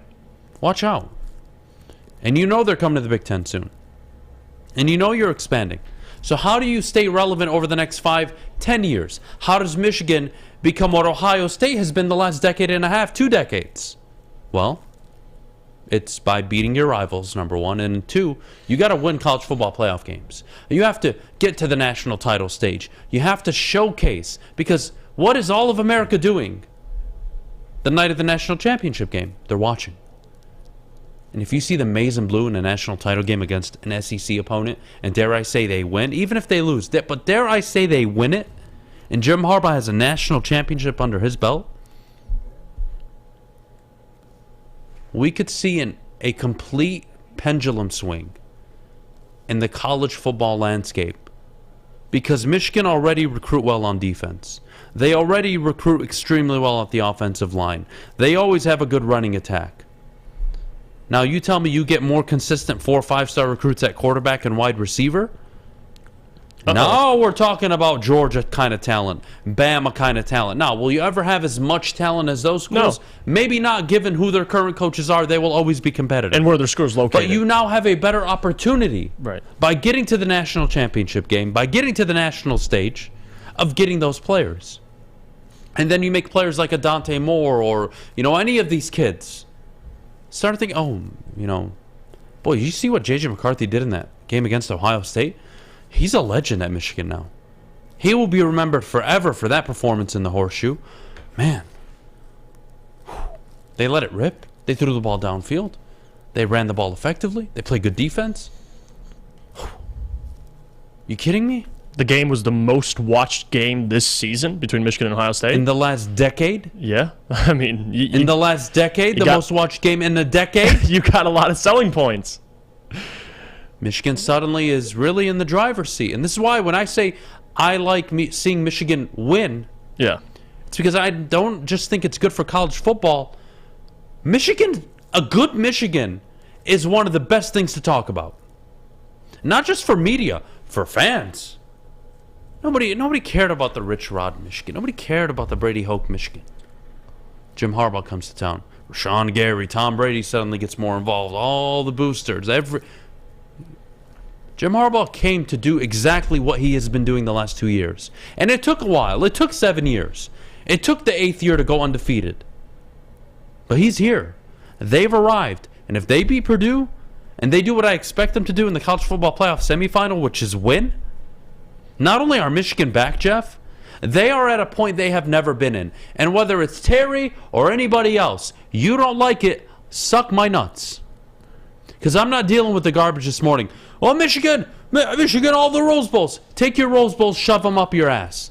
In the modern era of football, Michigan have never, ever, ever, ever, ever been national contenders year in and year out. And I'm not talking about, the AP preseason poll where you lose to Appalachian State. Or in 06 when you lose to USC at the end of the year. I'm talking about year after year after year, Jeff, where you go 7 years and you don't let Ohio State beat you. When you go 4 or 5 years and you don't let Michigan State beat you. Where you go 3 or 4 consecutive years of winning the Big Ten. When does Michigan own that moment? It's in front of them. Mm-hmm. I've never been more excited about Michigan football. No, they have the opportunity to capitalize off what they've done the last 2 years. And for recruiting, to be in the conversation with a USC, a Clemson, a Georgia, Alabama, now it's different because recruiting for those colleges come a lot easier. I mean, especially for Lincoln Riley. Like I said earlier, his ability to find quarterbacks, that's not going to change, including the transfer portal. Those guys, they're not going to have a problem finding talent, especially in USC in Southern California. You have Georgia, Alabama, they're in the South. They're getting guys that are in their own states that are some of the better players in the country.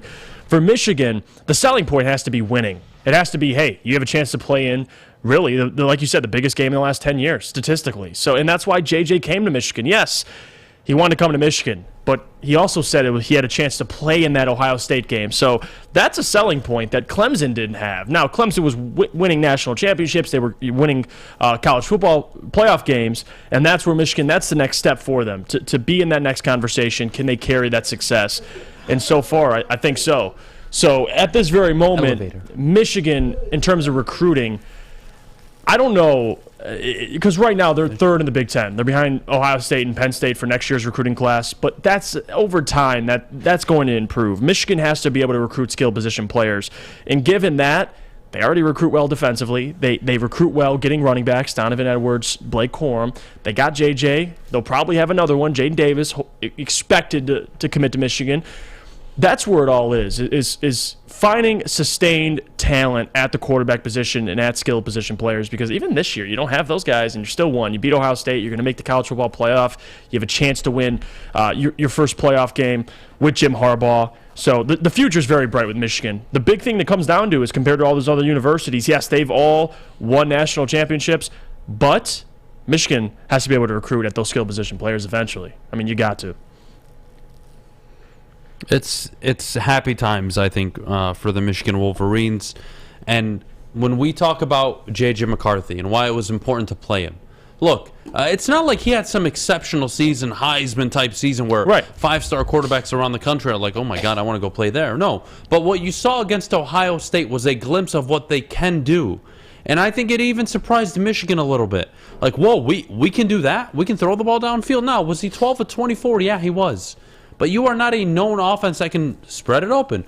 Why were there doubts going into that game? Why was Ohio State 8.5-point favorites? Work with me, guys. Because you lost your Heisman frontrunner. You struggled in the second half against Illinois. You barely won that game. Of course people were going to doubt you going into the Horseshoe, a place you haven't won since 2000. Right. It wasn't against you guys or that you were not a good football team.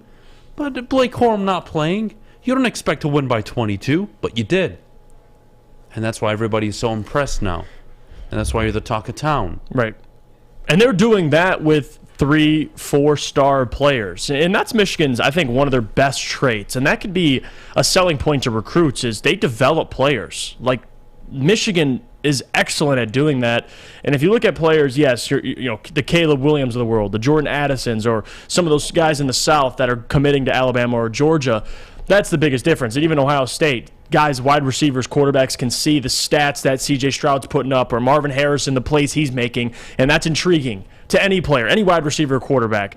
But if you look at Michigan, and they're in control of this rivalry with Ohio State, and they're making college football playoffs, something that Ryan Day has not done, that's a selling point right there. So, again, Michigan, really the ball's in their park at this point. Jim Harbaugh just has to open up his pocket. Jim Harbaugh just has to open up his pocket. Hey, look what I got here. You see what's in here, Jeff? Oh, It's Ryan Day. And I got first, second, and third base in my pocket, too. He's got the pitch, and I'm telling you, he's got the pitch in spades if they can just win a college football playoff game. Yeah. They win one. I'm not even telling you to win the Natty. You have a 14-win season and losing the Natty? That is not only a hell of a season. Get ready for the explosion of recruiting that will come. Right. I'm excited. Yeah. Even with this whole NIL now with colleges and Michigan kind of being a little stubborn in that area, they're still able to acquire talent. So I got to give Michigan a lot of credit here. I mean, they've been relevant even without landing all these 5-star recruits. So credit to Jim Harbaugh, credit to how they develop players. It's huge. It really is. All right. Well, let's take a break. When we get back, Cade, Cunningham, Jaden, Ivey down for the count. Ivey expected to return sooner than later. Yes. Still no clarity on the Cade Cunningham situation, so I want to have that conversation with you, Jeff. Are you concerned? And then we'll wrap up. We'll get to Mailbag a little later as well. But before we do, Jeff, our good friends over at the Sports Marketing Agency. Well, guys, the Sports Marketing Agency helps spread awareness about mental health and substance abuse. Their new podcast, This is the S Word, helps fight the stigma about seeking help. If you or someone you know is struggling, tell them or yourself to head to thesportsma.com for more information. It's back. Year 3 of Woodward Sports Stuff a Studio is here. The past 2 years, we've collected new unwrapped toys and stuffed our studio so we could hardly fit in it. This year, we're doing it even bigger. Join Woodward Sports and our whole family December 19th to the 23rd as we stuff our studio. While you're out shopping or just sitting on your couch ordering presents, make sure you grab one extra and drop it off at our studio, 15 Mile in Woodward in Birmingham. We'll be collecting toys around the clock to make sure every child in Mott's Children's Hospital feels the warmth of the holiday season. It's the time of year to do for others. Help us stuff our studio. Special thanks to all the wonderful elves at Meyer and Guardian Alarm for keeping the toys safe. Stuff a Studio 2022 with Woodward Sports. The Sports Marketing Agency would not be who we are without great community partners like Higuera Health and Carol Zuniga. It's an awesome opportunity to partner with your organization. Higuera Health is a comprehensive behavioral health organization. We serve children through older adults with mental health, substance use, and developmental disabilities across Western Wayne counties, and really excited to now be in downriver communities as well. Give us a call at 734-458-4601. You don't have to go to the beach, man. You don't have to get your butt crack full of sand. You just need a little chili peppers, man, to get that glowing beach chili peppers tan. Woo! With 26 locations in the Metro Detroit area and more coming, Chili Peppers Tanning is where you'll find the cleanest salons in the D. Join the Pepper Club for the best deals on unlimited tanning. Head to chilipepperstanning.com. You just need a little chili peppers, man. The only sports network in Detroit that starts with a W. You know, because we win. Woodward Sports, Detroit's winning sports network. All right, ladies and gentlemen, looking to buy or sell your home? Well, I'll tell you who can help you, and that is Michael Phillips. Buy, sell, or invest with Michael Phillips and his team over at Keller Williams Legacy. Being in the game for over 23 years makes Mike the number one option for anybody. So if you have real estate needs, give Michael Phillips a call at 313-403-0011. It's 313-403-0011.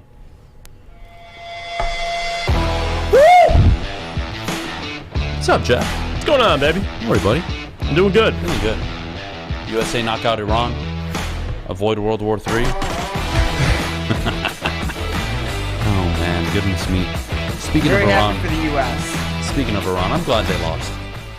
They didn't deserve to win. Who's the player? I mean, Fish. They kind of did, if we're being honest. Fish, who's the player? Shut the fuck up, Fish. They deserve to tie at least. They did not deserve to tie at all.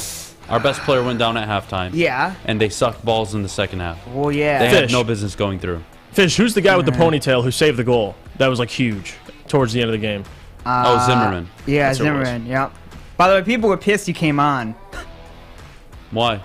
I don't know, because they just He's don't like him. literally why they won the game. Yeah, no, I know that. Zimmerman literally had like 5 or 6 headers that were He did. crossed into the box that he just Yeah, cleared he had it completely. out.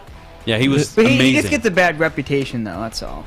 Well, look, they played the way they had to play to get through. I don't It's care. similar with Harry Maguire, by the way, who didn't do too well last night. Did you see yesterday? They won 3-0, but he always I know. looks like a turd when he plays, buddy. Well, I know. So- But you picked him to score, so... I did. Well, it was a crapshoot bet. No, I know. Well, I saw all of his highlights You're of him. playing the odds in that game. Of him crossing it to me, and he's supposed to hit Jeff. It's all good. All right, Jeff. Cade Cunningham. Go Pistons. Time to shut him down? Oh, yeah, he's done. He should be. I mean, the season's a wash. At this point, there's nothing really to play for. So for Cade, you want him to be 100% healthy. I know he has that stress fracture in his shin. Yeah, shut him down. Make sure he's healthy, 100% healthy. Listen, with these injuries, you really got to take your time, because if you force Cade to play or you allow him to play and he worsens that injury, now we're talking about an extended period of time that could go into the offseason, and it's better if he just gets surgery or he rehabs until he's 100% healthy. So Cade, yeah, he's shut down. Now with Jaden Ivey, it's a sore knee. I don't think it's anything too serious or nothing to worry about, at least at this point. He's expected to play the following game, so Jaden Ivey I'm not too concerned about, but for Cade Cunningham, yeah, there's absolutely no reason why he should play this season. So he should get the surgery. If that, whatever the best case for him is, if that's what they recommend, then yes, get the surgery. And then Ivy, you know how he avoids being sidelined? Stop falling every time you go to the basket. Every single time. Okay, not every time, but if you were to put an over-under of 11.5 times, every game, over-under, is he going to fall to the floor? Yeah, well, that's a lot of young guards. He's got to learn that. Yeah, he's got to be able to control his body. That's it. Because again, at the collegiate level, you're exaggerating. It's kind of like we're talking about soccer and flopping. He's trying to get to the free throw line, but over time, you're going to get hurt. You know, takes a toll on your body. With his athleticism, Derrick Rose did this a lot. You're falling on a hard court. Derrick Rose did this a lot. Ja Morant did this, still does this a lot, and that's kind of the criticism against Ja. Like, be careful, Ja. His athleticism, he's so high up in the air, and you're falling on the ground. You're eventually, it's going to lead to something bad. So yeah, I'm with you. But that's something he'll learn. So let Jaden Ivey have the reins this year. Let him be the man, and then next season, yes, they're going to have to. That'll be their first full season together playing, which is not ideal, but that's what you're facing with right now. You don't want to risk anything with your franchise player, man. You just put him out for the rest of the season. Well, what does that mean for the team's future, though? Because, yes, you're going to want to see Ivy play out the rest of the year and hopefully be in contention for Rookie of the Year, but, well, then what? Because I told you it's a 3-4 year process before the season started, right? They're going to need to grow and learn together, and they're going to have to add veteran pieces on the way. They're going to have the cap space to do that, Jeff.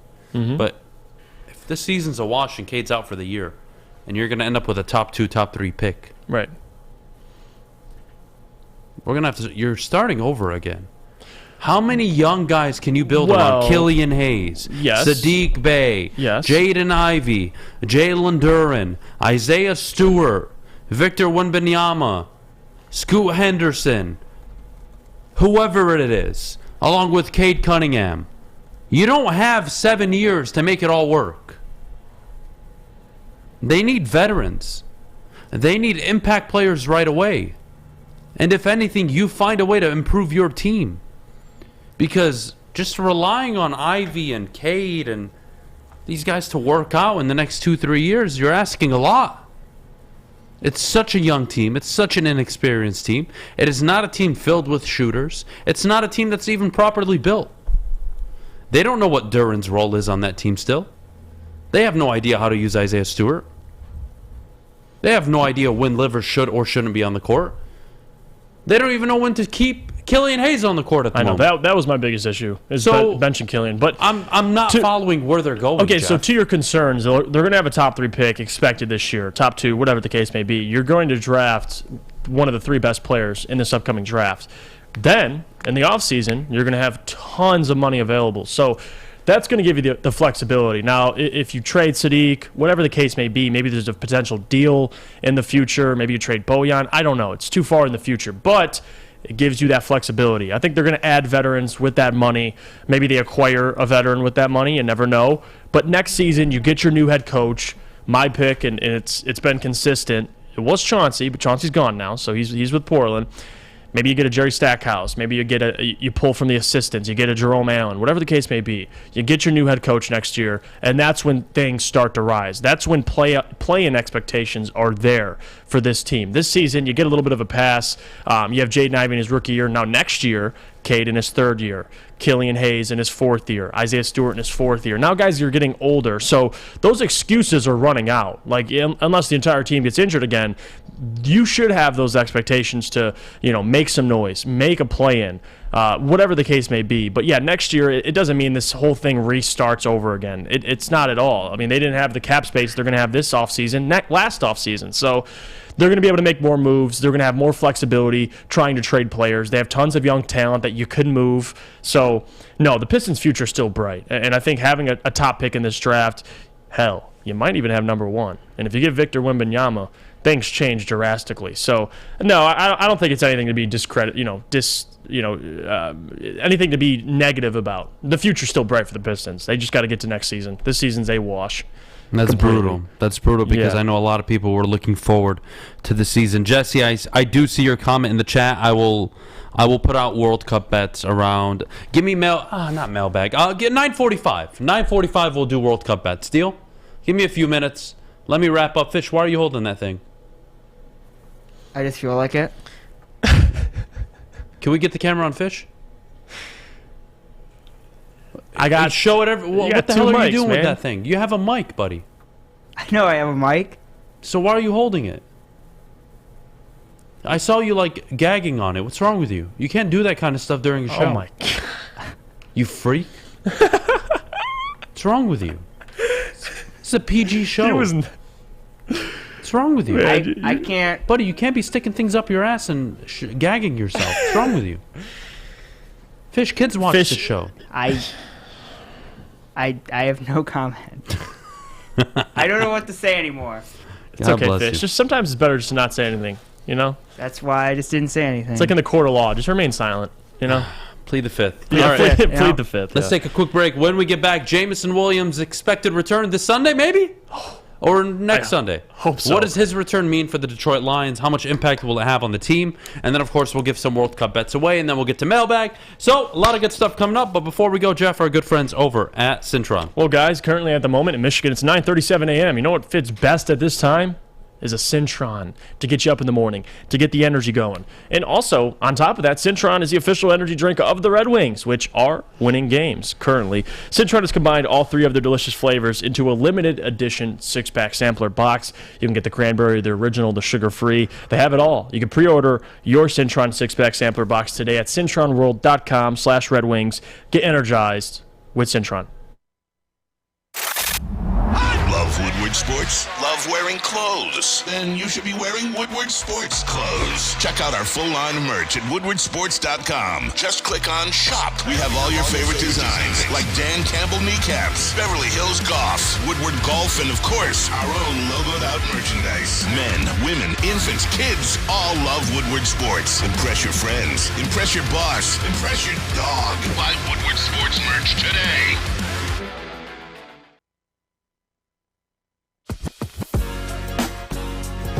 What's a winter wonderland if you can't shop, eat, and play? Lucky for you, you can do it all at the Downtown Detroit Market, Cadillac Lodge, and the new winter version of the Monroe Street Midway, all located just across the street from Campus Martius Park. Find the fun at deckedoutdetroit.com.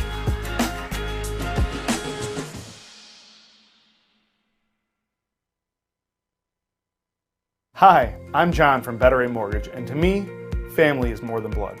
That's why I have the biggest family in Metro Detroit. If you're looking to buy a house or refinance and need a loan, come get treated better than family by me and our entire team here at Better Rate Mortgage. We pride ourselves on giving you better advice, better service, and a better loan experience. That's why we are Better Rate. If you're looking for a new mortgage, come get treated like family. Actually, better with Better Rate Mortgage. Visit us at mybetterrate.com or call at 248-480-4467 today. You have an opinion? Make sure it's seen and heard. Tweet us, hop on the YouTube chat, slide in the DMS at Woodward Sports on all social media. Jesus Christ, Fish. Say that again. What'd you say? I said I don't like Denmark for today. And then what? Denmark and bye. Oh, I think you right, wanted Fish. Denmark to suck something, but we'll just we'll move on. We're gonna move on. We're gonna get to World Cup bets in just a little bit. But before we do, we gotta talk about Mr. I'm losing weight at a rate I've never seen in my life, and he looks better than ever. Partly due to Michigan winning, also a majority of it due to Dr. Jason and our good friends over at Custom Health Centers. Very impressed. Very happy for you, Ryan. Great job to their team over there. Ryan feels better than ever. And he looks really good. Happy for him. He looks great. For a guy that doesn't look good, he looks a lot better now. Oh, he looks amazing. You know, it's hard to take ugly people and make them look good. Oh no, again, I'll say this every time. I ain't bringing Ryan around my girl. He's a good-looking fella. Yeah, don't say that again. That's just the reality of it, man. Look at this guy. He'll probably say it every day. Look at this guy. I did not. All right, Jameson Williams expected to return. Ooh, so, Jeff, my question to you is, if it's not Jacksonville and he gets a 5-game sample the rest of the year, is that enough for you? Oh, yeah, absolutely. It's just about getting him on the field for me at this point. It's not about the time or the amount of games he plays. You just want him to play. I mean, the guy hasn't played football in almost a year. Like, you need him to play. Now, people, I think expectations for Jameson are... That's something I disagree with because people expect him to come on, right away and make plays, which, yeah, you want him to make plays. You took him in the first round. But I think this process is going to be a little slower than people think. It's going to take him a couple games, not even to get that rapport with Jared because, guys, he's been here all year with the team, but he hasn't practiced. And you're going to need that chemistry with Jared to build. So if you expect Jameson to have 100 yards his first game, it's just not going to happen. Or it could happen. I just don't think it will. But I want Jameson to play. Bottom line, get him on the field, get him running around, just get him just acclimated, not only to the offense, but just playing in the NFL. So, yes, I want him to play. I want him to get reps. I think it's good for him. It's good for the Lions. It's good for Jared Goff. It's good for everybody. So, it's good for this offense. I think it'll make everybody around him better with the deadly speed this man possesses. But it's not about how many games he plays. I just need him to play. That's my preference. So, but at the same time, you want him to be 110%. That's the part of it that I also have to mention. Because, yeah, you want him to play, but if he's not 110, 120%, don't allow him to play. Because this is an injury that, yes, over time, when recently with science, everybody seems to be tearing their ACL and coming back completely fine. But you still got to be cautious with him because this is a guy who's missed a majority of his rookie year. You don't want him to come back and tweak something, and now he's out again. So there's that push and pull between those two things. You want him to play, you want him to get reps, you want him to make an impact, but you also have to be cautious because this is your future franchise wide receiver. This is a guy that everybody, including me, believes he can be your number one wide receiver, be that dynamic wide receiver in the NFL. So, yeah, it's a mix between both of those things. You want him to play, but at the same time, you want him the lines to be safe with them, which they are. They've taken their time with Jameson. He's still got to get acclimated to contact. He's got to be able to take contact through an entire practice. Dan Campbell mentioned that. But no question, you need Jameson to be able to play eventually this season. So I'm not on the bandwagon, or I'm not on the side of, just sit him until next year. No, I don't think so. I don't want next year to be his rookie year. I want him to at least play some games this season. I think it's beneficial for everybody if he does that. All right, fair enough. I don't mind that at all. Let's get to some World Cup bets, all right? You've all been patiently waiting.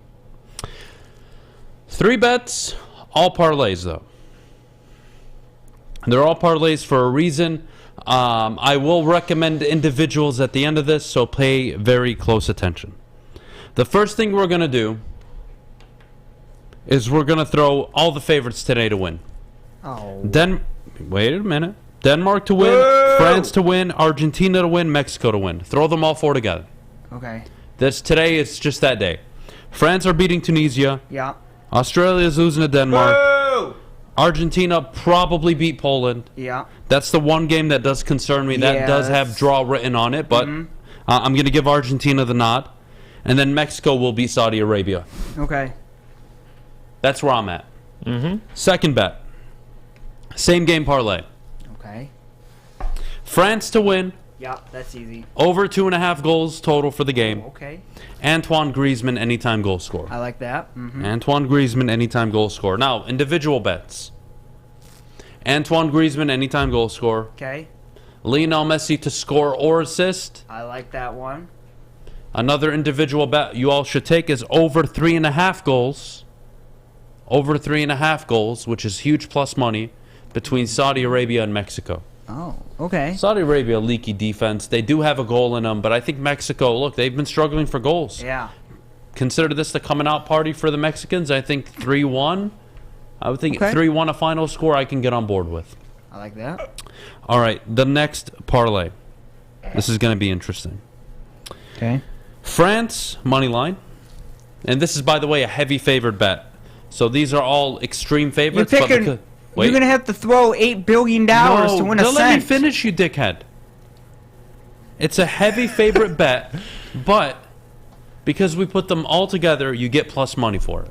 Okay? Okay. France to win, heavy favorite. Over 1.5 goals in that game, heavy favorite, minus 300. Argentina to win, heavy favorite. Messi to score. $100 wins you $500. Pretty good. Plus 497 are the odds. Yeah. That's what you can get into. Okay. All right. Now, if you want just one bet, take it and set it. Don't worry about it. This is going to hit. I have 2 of them. Socceroos to win. 2 bets. If you want to put 50, 25, 100, 10, I don't care how much you want to put on it. Okay. These are my 200% bets I feel confident in that I'm going to throw my money on. Antoine Griezmann, anytime goal scorer. Okay, I like that. That's the first. What about Mbappe? He already has 3 goals. You don't think he's going to get a 4th? France have already qualified. Yeah? I think he gets subbed out early. Okay. I'm going with Griezmann. He's the penalty taker anyways. I think Griezmann ends his 10-game goalless streak for France. That's why I'm going with him. Okay, like it. And then I'm going to take, if you really just want to make money on the favorites, take Moneyline France or Moneyline Mexico. I think those 2 are guarantees today. Those are my individuals. Now, you want one more parlay that I'll throw together for you guys? France Moneyline. Okay. Griezmann anytime goal scorer. Okay. Over 2.5 goals. Okay. Parlay that with the Argentina game. Argentina Moneyline. Wow, okay. Parlay that with the Mexico game, over 1.5 goals, Mexico to win. You don't think the Saudis have a chance? No. Okay. No. I just want to see them celebrate again. That's all I want. Kyle Ramos. Look at some Rolls Royces. I love those Adham. celebrations were legendary after they won Argentina. Hey, Fish. Kyle says Adham. I love Adham, but he's terrible at soccer. Have my bets been terrible all year? They've been pretty good, actually. Yeah, they've been I'm betting 800 during the World Cup. It's pretty good. It's pretty I've good. made more money during the World Cup than I've made in the last 2 months. Wow. It's pretty impressive. Pretty exceptional right there. That is facts. Big facts. This isn't... And that includes my NFL bets that I give you guys. Wow. Yeah. I have made more money during the World Cup than anything else. And Okay. yesterday, you know what? Let's have a conversation about yesterday's bets, since you motherfuckers want to have this conversation. Hey. Oh, my you know what? goodness. Let's go back. Let's bring up the Look what receipts. you He guys actually did. did good All right. yesterday. $1,200 plus 100 line. United States Iran. Okay. Payout $2,400. That was nice. All right, let's continue. Are you not going to tell us how much you bet on that game, though? Let's continue. You're just going to skip? Huh? You're not going to tell us how much you bet on the USA game? I did. I said 1,200. Oh, okay. Yeah, and it paid out 24. Okay, yeah, I heard that part. $100 parlay. Senegal to win. Netherlands to win. USA to win. Whoa, didn't you have a draw on the Senegal-Ecuador game? I had 2 of them. One was for $50. One was for $100. Of course it was. USA to win. England to win. Yeah. $100 paid out $1,352. Wow. Let's go to the next one. I cashed this one out early because I was scared they would lose. Of course you were. $50 to win $266. I cashed out during the Ecuador-Senegal game. Thank God I did, because that's the one I had the draw in. Yeah. And then I had... Wait, did you cash it out and then put Senegal to win? Yes. Before or after they scored? During the game. No, I know, but before or after they scored? Before they scored. So it was 1-1 when you... It was 0-0. Oh, 0-0, yeah, okay. Over 1.5 goals in the Ecuador-Senegal game. You got that. Parlayed with money line Netherlands. Parlayed with over 2.5 goals in the Netherlands game. Which $250. You did not hit the over 2.5 on the Netherlands. Yeah, it did. 3-0. They got 2. Oh, I'm sorry. England. Okay. Oh, Yep. Sorry. $250 paid out $337. They did have a third goal was called off for offside, I believe, in that Sorry, Netherlands game. wrong game. So that's the kind of game we've been having. I love the World Cup. I wish How the do you World not? Cup was every day. Oh, how do you not? I'm having a blast. It's one of the best tournaments of the year. I'm having a Every 4 blast. years. You know, how could I forget Christian Pulisic? Yeah. Anytime he goal scored. scorer. Yeah, he did we score. put $250 Captain on America. that. And that one paid out pretty damn well, too. It did. I gave you guys Pulisic yesterday. I gave you Netherlands. I gave you over 1.5 goals. I gave you United States money line. What more do you want from me? Ryan Lentz in the back. He took USA money line. He was very As happy. he He sent me a should. thank you text. Good. What more do you guys want? Did you from me? actually get a thank you text? I'm on fire with these thanks World for Cup reminding bets. me. We appreciate that. Don't shake your head, Westfall. Yeah, nothing, my ass. Let's take a break. When we get back, mailbag time. Get all of your questions in the chat. Lock in your bets before the game. It kicks off in 9 minutes. So lock in your bets. Do you have any futures on the U.S. winning the World Cup in 26? God, no. I would never put $1 on the U.S. winning a World Cup. Having said that, Jeff, our good friends over at Guardian Alarm. Well, guys, we talk about defenses. I got a good one for you. Guardian Alarm. They'll protect your household while you're chilling inside, staying outside in all the cold weather. If you call 1-800-STAY-OUT today, you can rest easy knowing you have 24/7 constant protection. That's 1-800-STAY-OUT. Let them know your friends at Woodward Sports sent you. 2 in a row. It's back. Year 3 of Woodward Sports Stuff a Studio is here. The past 2 years, we've collected new unwrapped toys and stuffed our studio so we could hardly fit in it. This year, we're doing it even bigger. Join Woodward Sports and our whole family December 19th to the 23rd as we stuff our studio. While you're out shopping or just sitting on your couch ordering presents, make sure you grab one extra and drop it off at our studio, 15 Mile in Woodward in Birmingham. We'll be collecting toys around the clock to make sure every child in Mott's Children's Hospital feels the warmth of the holiday season. It's the time of year to do for others. Help us stuff our studio. Special thanks to all the wonderful elves at Meyer and Guardian Alarm for keeping the toys safe. Stuff a Studio 2022 with Woodward Sports. Introducing the Planet Fitness Guide to getting that post-workout glow. Step 1. What's your why? More epic energy? Better sleep? Blow off steam? Step 2. Join Planet Fitness for just $10 a month and get moving in our clean and spacious clubs. Step 3. Bask in that post-workout glow. Join Planet Fitness today for just $10 a month. Join today at any of the 50-plus Detroit area locations.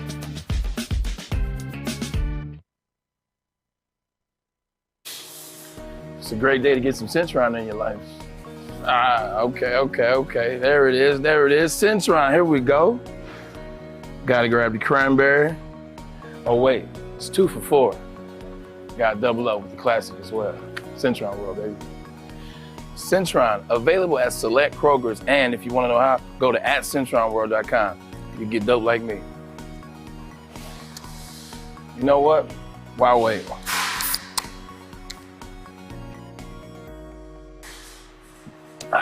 Great taste, guaranteed.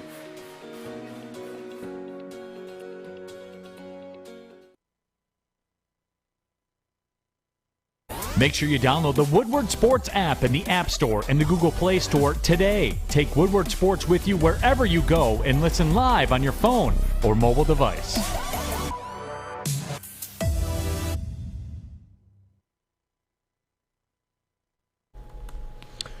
Jeff Iafrate here. Let me tell you about our friends at Moneyball Sportswear, because it is your one-stop shop. Whether you want the latest look in athletic apparel or you simply need new uniforms for your team, Moneyball has it all. Stop in Moneyball's showroom in Southfield and experience the only way to ball, or visit moneyballsportswear.com. All right, we are back here on the Morning Woodward Show. We're wrapping up in a few minutes, almost 10 o'clock. Let's get to your questions in the chat. Regardless of what you have, Fish, it looks like the police are coming after you, buddy. So well, they probably are, so I'm not it's for you shocked by gagging that. and putting that thing in your butt during the show. Insulted a lot of people. I mean, I'm nervous, so hopefully. Jack asks, will Michigan meet Georgia in the national championship game? That would be my bet from now. Yeah. And I will say this, USC terrify me. Whoever team you support, if I'm a Georgia guy, if I'm a Michigan guy, TCU, I got to go up against the Heisman winner. Clearly. He makes unbelievable plays every game. I don't care that I can put up 30 on their offense, or their defense. I know their offense can give me the business any time. Yeah. USC's a tough team, but yeah, I'm thinking it's Georgia and Michigan in the final. I would agree with you. All right, hey Adam, Mark is the Great White North Edmonton. What do you think of the Washington kid, Michael Penix? I would never draft him. I would never. Why? Depends what round. What does he say? I think he has all the tools and would be a good later round pick. Yeah, I'm okay with that. I don't mind a 5th, 6th round pick. Yeah. He'll probably go in the 4th though, because the mobility. He does got a cannon for an arm. You can't deny it. 6'3". I would say a 4th round flyer. I wouldn't be against that. No. Adam, how can I be better? How can I be a better sports fan in Detroit? I don't know how to answer that, Tony. I wish I had all the answers. I don't. If I did, I probably wouldn't be here. USC is the exact kind of team Michigan is made to beat. Ground and pound, keep their dynamic quarterback off the field. It's going to be interesting to see who's healthy this weekend for Michigan, right? Who's going to be resting for the eventual college football playoff game? Mm-hmm. Because Michigan are no matter what. This question, Steve Lehman asks, Mailbag, do you think Green Bay rides with love for the rest of the season, or that the Rodgers era may possibly be over for good, or does he get shopped in the offseason? Well, does it matter? No, I think he's there. Well, he's just said yesterday on Pat McAfee that he's playing. And Matt LaFleur in the presser said if Aaron Rodgers is healthy, he's playing. He's starting. So maybe at the end of the year, the last game of the year, maybe you see Jordan Love again. But no, it's going to be Aaron Rodgers. Adam, would you trade a 4th round pick for Davis Mills? Nope. Hell no. He's not a franchise. Guys, you are drafting on the idea that you might get a franchise quarterback. You are not drafting to have another slightly worse, much worse version. And why would you trade your 4th rounder for a backup when you found Amon Ra in the 4th round? Okay, different storyline. Damian Pierce, a 4th round pick. Absolutely. R. Stone asks, Mailbag, choose your own adventure. A, trade for Trey Lance if the offer's cheap. B, draft a quarterback with the highest of the 2 picks in 2023. Well, clearly, I'm going the I'd second rather draft option. my own quarterback. Yeah, draft your quarterback. Trey Lance... already injury history. Yeah. Already showed that he doesn't quite... He's not there yet. He can't quite live up to the hype. Can't quite grasp that Kyle Shanahan offense yet. We'll see. We'll see. It's still early for Trey Lance, but it's not looking good. You have to run a college offense with him. Stop trying to make the running quarterbacks in the NFL run their system and don't draft them. Fair, I guess. Well, they actually allowed Trey Lance to kind of... They did kind of build that offense around What do him. you guys think about Samoan tandem Noah Sewell and Henry Tutu at linebacker? No. Let me rephrase it. Honestly, let me rephrase it again. No. Next question. That isn't stupid. Is Ryan Day the new John Cooper? That's a you question. Could be. I mean, with how Ryan Day's struggling to beat Michigan right now, yeah, I think you're onto something, Jack. That's how it's trending.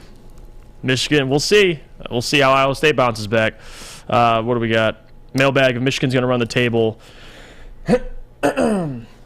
Excuse me. I know Michigan is going to run the table, but Adam, what are your thoughts? And Jeff Iafrate, I want to know your thoughts are. Running the table. On what? For the rest of the year. They're not running the table. They got 2 games left before the... Okay, guys, pause. If I were to pick a national champion right now, I would be pulling my hair out debating between Georgia and Michigan. Having said that, Georgia are undefeated. They're the defending champions, and they deserve to be number 1. It's that simple. Yeah. So they're the ones in the driver's seat, nobody else. Having said that, Michigan, I think, is the second best team in the country by a landslide. If they win the national championship, they'll run the table. Oh, So, yeah. That's the definition, I guess. All right. Let's get out of here. It's 10 o'clock. Appreciate you all on a beautiful Wednesday. Check out Big D Energy coming up in an hour at 11. Thank you all for joining us as always. Fish, go to hell. Okay, Alex, thank a you. pleasure as always. Thanks for Love you, showing Fish. up halfway on time today. We appreciate it. Jeff, as always, thank you so much. Yes, sir. You all have a great rest of your day. We'll see you tomorrow. Go Socceroos. How do you not? Big game. Go beat them. Beat Denmark.